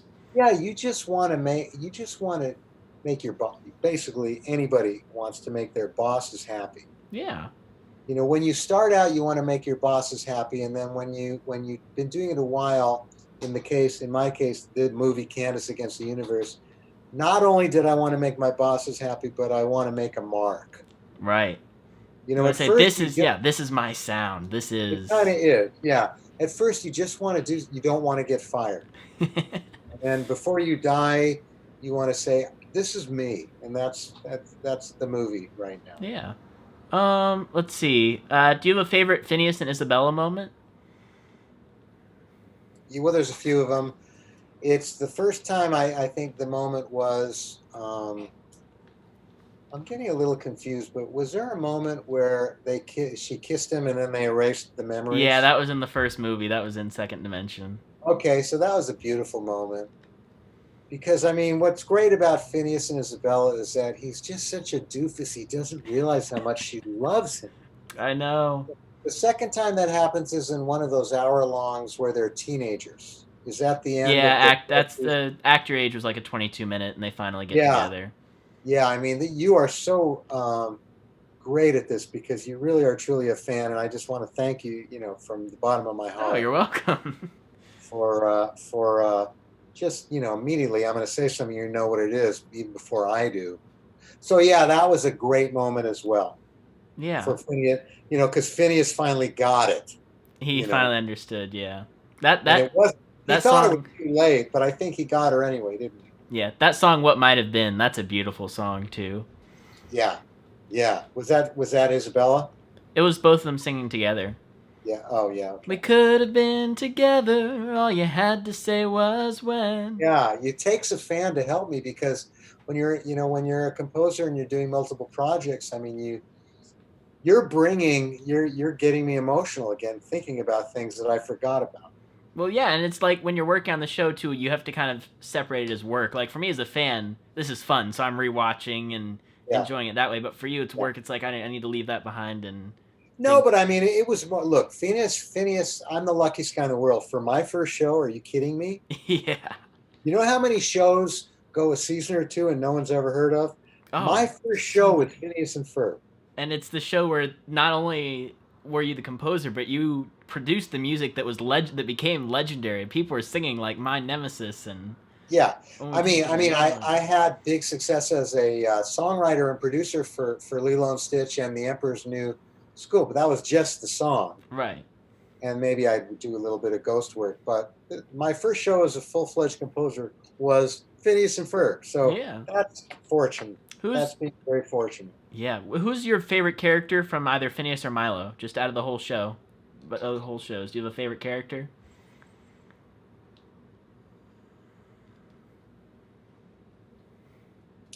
I don't know. Meep. Oh, outside of the usual suspects, you're saying? No, just maybe in general. Like for me, there's this really obscure joke in Milo where there's this judge that has these floating circles for a head, judge concentric circles, and I just always say he's like my favorite character. Wow. he shows up once. It's just that's a freaking fan. Balloony. What about Balloony? Balloony, yeah. Yeah, I don't know. On a musical level, I might have to say, and first of all, I'm going to say all of them. But if I had to pick one, I'd pick Doofenshmirtz just because they signed off on my theme for him, and because of that theme, it's the greatest. It's based on. Mahler or just the great East. I'm not saying it was as good as that, but I'm saying I was striving for that. Yeah. Let's see. Are you, as a dad, are you a Doofenshmirtz, a Monogram, or a Lawrence? Oh, Jesus. What's the third one? Lawrence is like Phineas and Ferb's dad. Lawrence. I'm definitely not a Lawrence. I'm an Eastern European Ashkenazi Jew. They are not Lawrences. They're more Doofenshmirtz, but not in the evil sense. But I'm more talkative. So what were the choices? Monogram, Doofenshmirtz, or Lawrence? I'm Doofenshmirtz. I'm definitely not Monogram. Him and Monty. That was funny. Yeah, his son. Yeah. Yeah. What do you think about the Drusselstein driving test waltz? Somebody says. I'm touched by it because Aaron, my son, sang it, and any time as a father they approve of and want to use.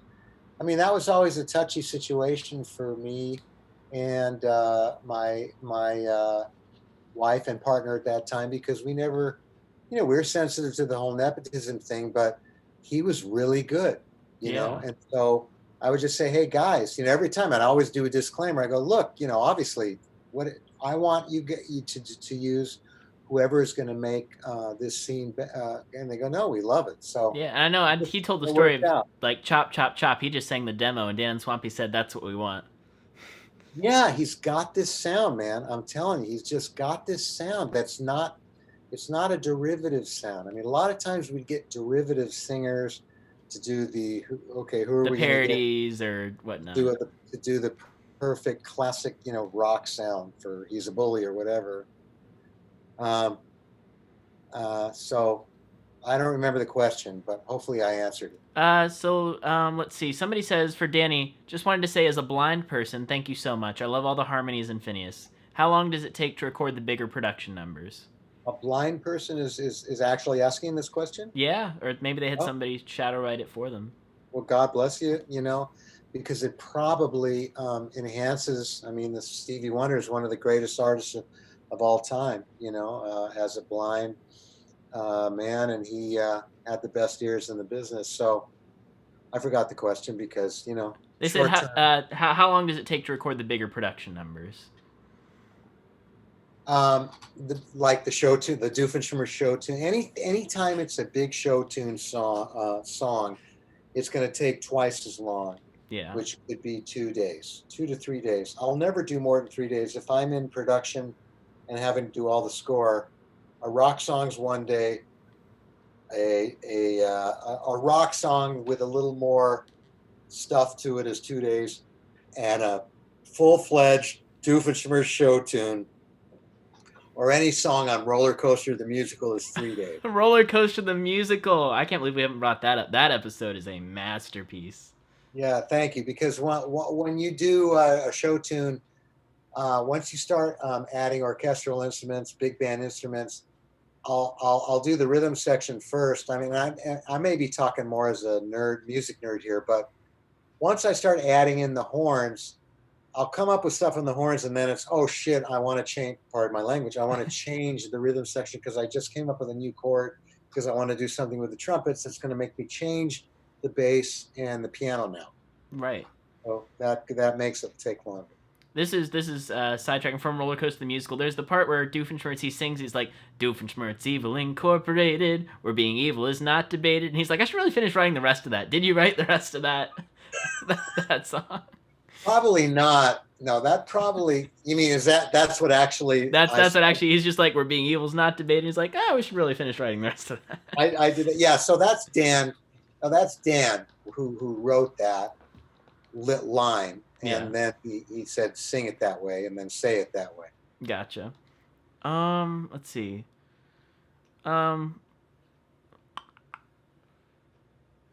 Let's see. What character is the hardest to score for? Is there a character that's really, really tricky to get the tone right? Yeah, Baljeet's harder to score for because he is this, it's like I love him so much because he's this sensitive, intelligent person, and from India, and you don't want to profile him with tabla drums. He's this multifaceted character that gets the girl sometimes, that saves the day sometimes, that makes Baljeet be less of a bully sometimes. He's so many things. So you want to give him his due. Definitely. With this Isabella, it's this obvious heart, this obvious sweet little person. With Doofenshmirtz, he's like, I got some of them in the beginning. You got his theme. You kind of nailed those ones early. Baljeet is different each time, depending on what he's doing. Very neat. Let's see. We kind of talked about Ferb Fletcher and singing for him. Talked about favorite character. What's it like singing the Quirky Worky song? I mean, that's just me. I got to. That's just a facet of me. I didn't have to I probably was listening to a little Django Reinhardt. I was listening to anything Swampy, because that's Swampy inspired. That's a Swampy, Jeff Swampy Marsh inspired piece of music. And I just got to sing it the way I would want to sing it, basically. Yeah. Will the Quirky Worky song be in the new movie? Sadly, I want to make sure that it's a no, but I'm pretty sure it's a no. And why would they not put that in? Are they crazy? Well, I don't think they really, from what I've seen from the trailer, they have the clown thing, but that's already built. And the rocket is built by Doof, so they don't really have an opportunity to build something, which is usually when that takes place. The Quirky Worky song is not in the movie, and you will not miss it. This movie is running on all cylinders, man. Wild. All right, I think we're catching up. Let's see. Skipping through a couple. What's next for you after Candace Against the Universe? What you working on right now? Well, in terms of the our Disney family, I think you might be hearing some Allison, if I'm allowed to say it.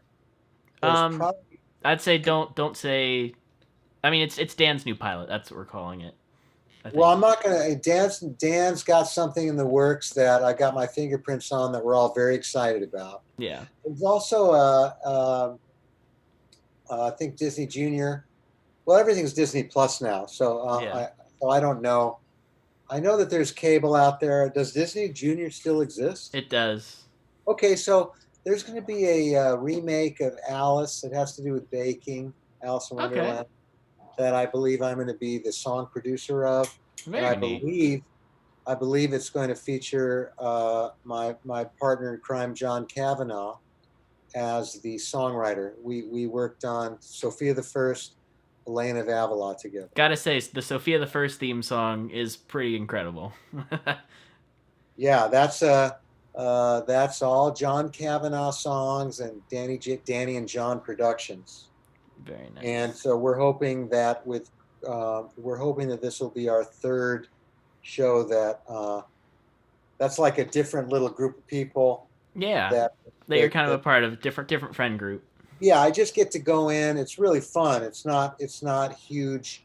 It's not like scoring so I'm hoping that we're going to be a part of the songs. It's looking good so far. Somebody says, "Do you like Billy Joel?" I love Billy Joel.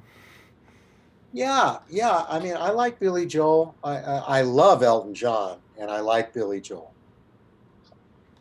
Let's see. What kind of music do you think Cavendish and Dakota listen to? Jesus. A combination of freaking Jersey Shores meets Scott Joplin. I don't know what music whatever music they play on Jersey Shores, the MTV show, something from out of the Sopranos. The Sopranos meet Scott Joplin. That's Cavendish and Dakota. Gotcha. All right. Man, I got lost here in the comments. Bon Jovi. Bon Jovi meets Scott Joplin. All right. Let's find. That's from Maria.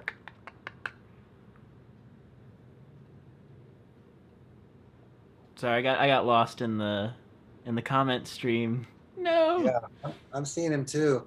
Ice Cream Hero Zach. They're going so fast. We lost one. We're at 69. All right. Nice, Mr. Sir.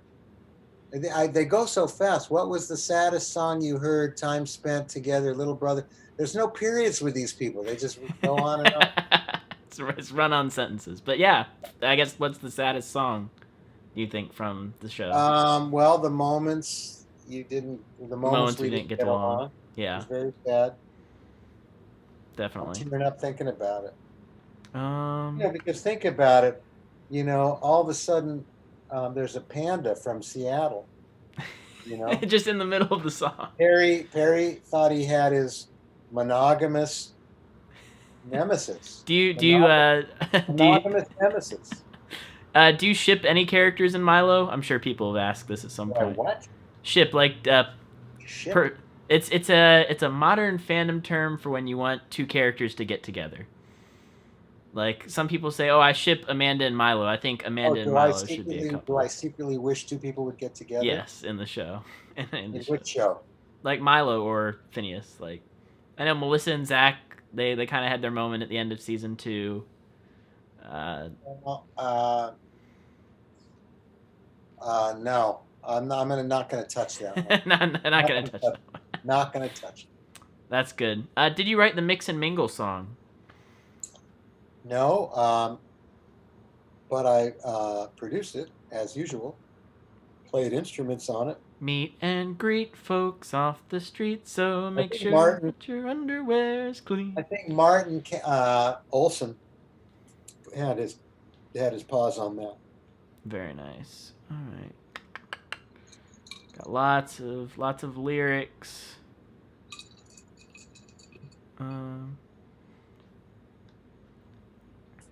Milo is like 13. Mr. Sir Dan said he was right before 15, but these guys, it's going so fast. Somebody so like guys, don't ask him questions that like you can just look up, like when is Phineas's birthday? Like no, don't ask How that. am I going to know that? I'm just I'm busy trying to make he's compose. just trying to make the music Get on work. the trike. Oh, get on the trike. That's a great moment. Yeah. Remember that? Yeah. Summer That belongs was an to you. emotional moment. Yeah. Well, that was the what episode was that? It was like a 45-minute special. The Summer Belongs Hour to You. long. We call it an hour long. Yeah. Just because with commercials they would have been. Now with streaming, I guess we're calling it a 45-minute one. Yeah. No commercials. Do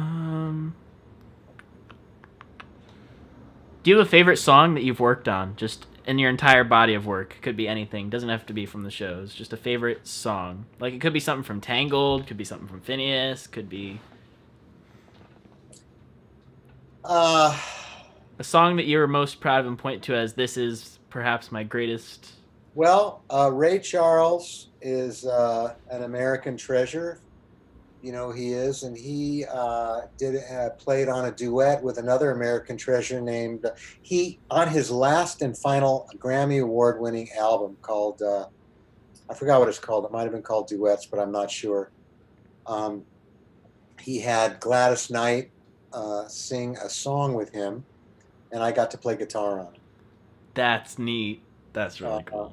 That won a lot of awards, and it might have been the last album Ray Charles did before he sadly passed away. Wow. But when it comes to Phineas and Ferb, there's just too many. There's literally 400. Trying to remember them is just too. Well, I'm not saying. I mean, I remember a lot of them, but it's a huge body of work that we're all very proud of.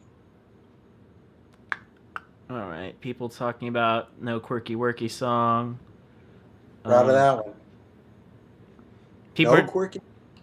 People are saying They don't like it. you did the jingles for Recurring Raccoon and Zippy, the world's fastest koala. You've seen him before, you're gonna see him soon. He's Recurring Raccoon. That's me, but Robbie Wyckoff, my partner in crime, sang on Fastest Koala. That's Robbie. that's Robbie.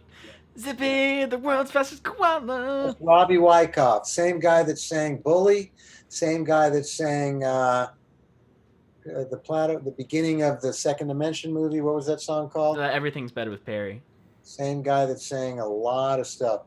The premier singers on these shows we're talking about are Robbie Wyckoff, Laura Dickinson, Aaron Daniel Jacob. Okay, people, like this is somebody asked, Danny, is Perry's theme in the movie? I think that one's like a given. Like Perry's in the movie. A Phineas movie without Perry is like a day without sunshine. Do you like the Ferb Latin song? You take the first letter of every word, you move it to the end, and then say herb. Oh, it's like, yeah, I like it. You're reminding me of it. Yeah, sure. Yeah. How long did it take to mix Gitchy Gitchy Goo? Was that a 3-day one? Gitchy Goo is a big deal because that was almost my audition. Yeah. So I probably spent a lot of time on that. That one was one of the late night ones. Absolutely. Oh, great. Now the comments have decided to all speak in Ferb Latin. You're picking a tune that I have no memory of. I know I did it, but I have no memory of it. Oh, you know, one of my favorite songs from Milo that nobody talks about is "I'm a Catastrophe." It's Dan and Michael Kors. He's like, "Hey, hey, hey, you better watch yourself. Here I come, I'm running off the rails." I think Dan sang that. Yeah, that one's a jam. I love Yeah, that that's one. a rocker. That's like a good rock song. That's Good one. Yeah, that's one of those ones where it's like I'd love to have like an album version of that. I feel like Milo got a little short shrift. I think, it could have been bigger than it was. Yeah. Oh, the other one from Milo that I really like is "I chase you and you chase me. We all go that's round good and one. round Yeah. and round." Yeah. That one's That was sung by a well-known indie rock guy from a band that I can't think of. Oh, so that one wasn't Aaron. Okay. Oh, I could have sworn that one was Aaron, it but could have been Aaron, but if it's what I'm thinking of, it's the one in the cornfield, and I could think of better use for our energy if we can find a common ground. I It think would it's be the- nice if we could compromise and simply just agree. I Yes, think it it's would be nice. a famous band that used to be well-known in the indie rock scene. That's crazy. See, like this thing, we have no idea who sung it. Oh, the other one, I want to say you and Aaron got to sing this one together, was the Domino song from Milo.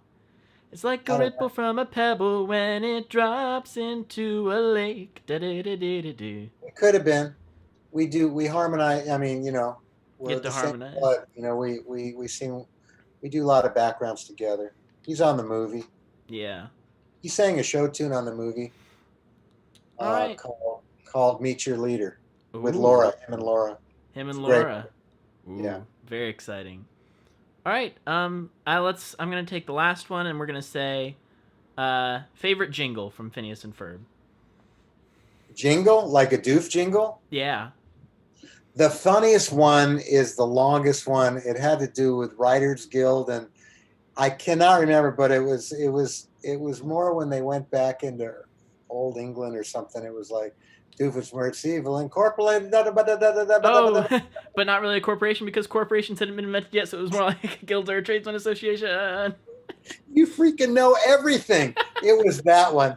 It's just funny because it's like I had to do it with like 10 or 11 guys, 10 Yeah. Danny or 12 Dannies singing that. Definitely. And I remember somebody commented this earlier, but like from that one, there's this great song where it's like, it's the battle song. It's like, our hero's down, or no, the villain's down. Everything's okay. Oh, and he's up again. Oh, that was this rock. That was like he's fighting. I don't remember what the song was called. Yeah. All right. So, yeah, as we're kind of getting to the, I think that was like the last question. So somebody asked if you do commissions. So I figure this is a good time, like if you want to like promote your Twitter or where people can find you. And do you do commissions, or do you only like what's the deal there? Well, I mean, I'm a professional composer, producer, and I'm for hire just like anybody else. I'm not quite sure what you mean by a commission. Commission is like somebody would just pay you for like a specific like one-off job. So like say if I wanted like a new jingle for my channel and through like I don't know, just whatever amount, however you charge for like whatever. I'm for hire. I'm for hire like anybody else. All right, yeah. So if you wanna reach out, I think it's DannyJacobMusic@gmail.com, and on Twitter, I think you can just search Danny Jacob and they'll be able to find you. I'm gonna the website is gonna get a correct email on it soon, and it'll have the website will have access to the Twitter and the Facebook. It's the DannyJacobMusic.com.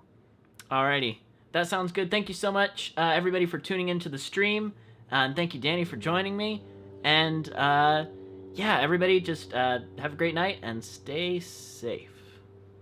And Thank you very much for having me, Jonathan. Yeah, absolutely. It's time for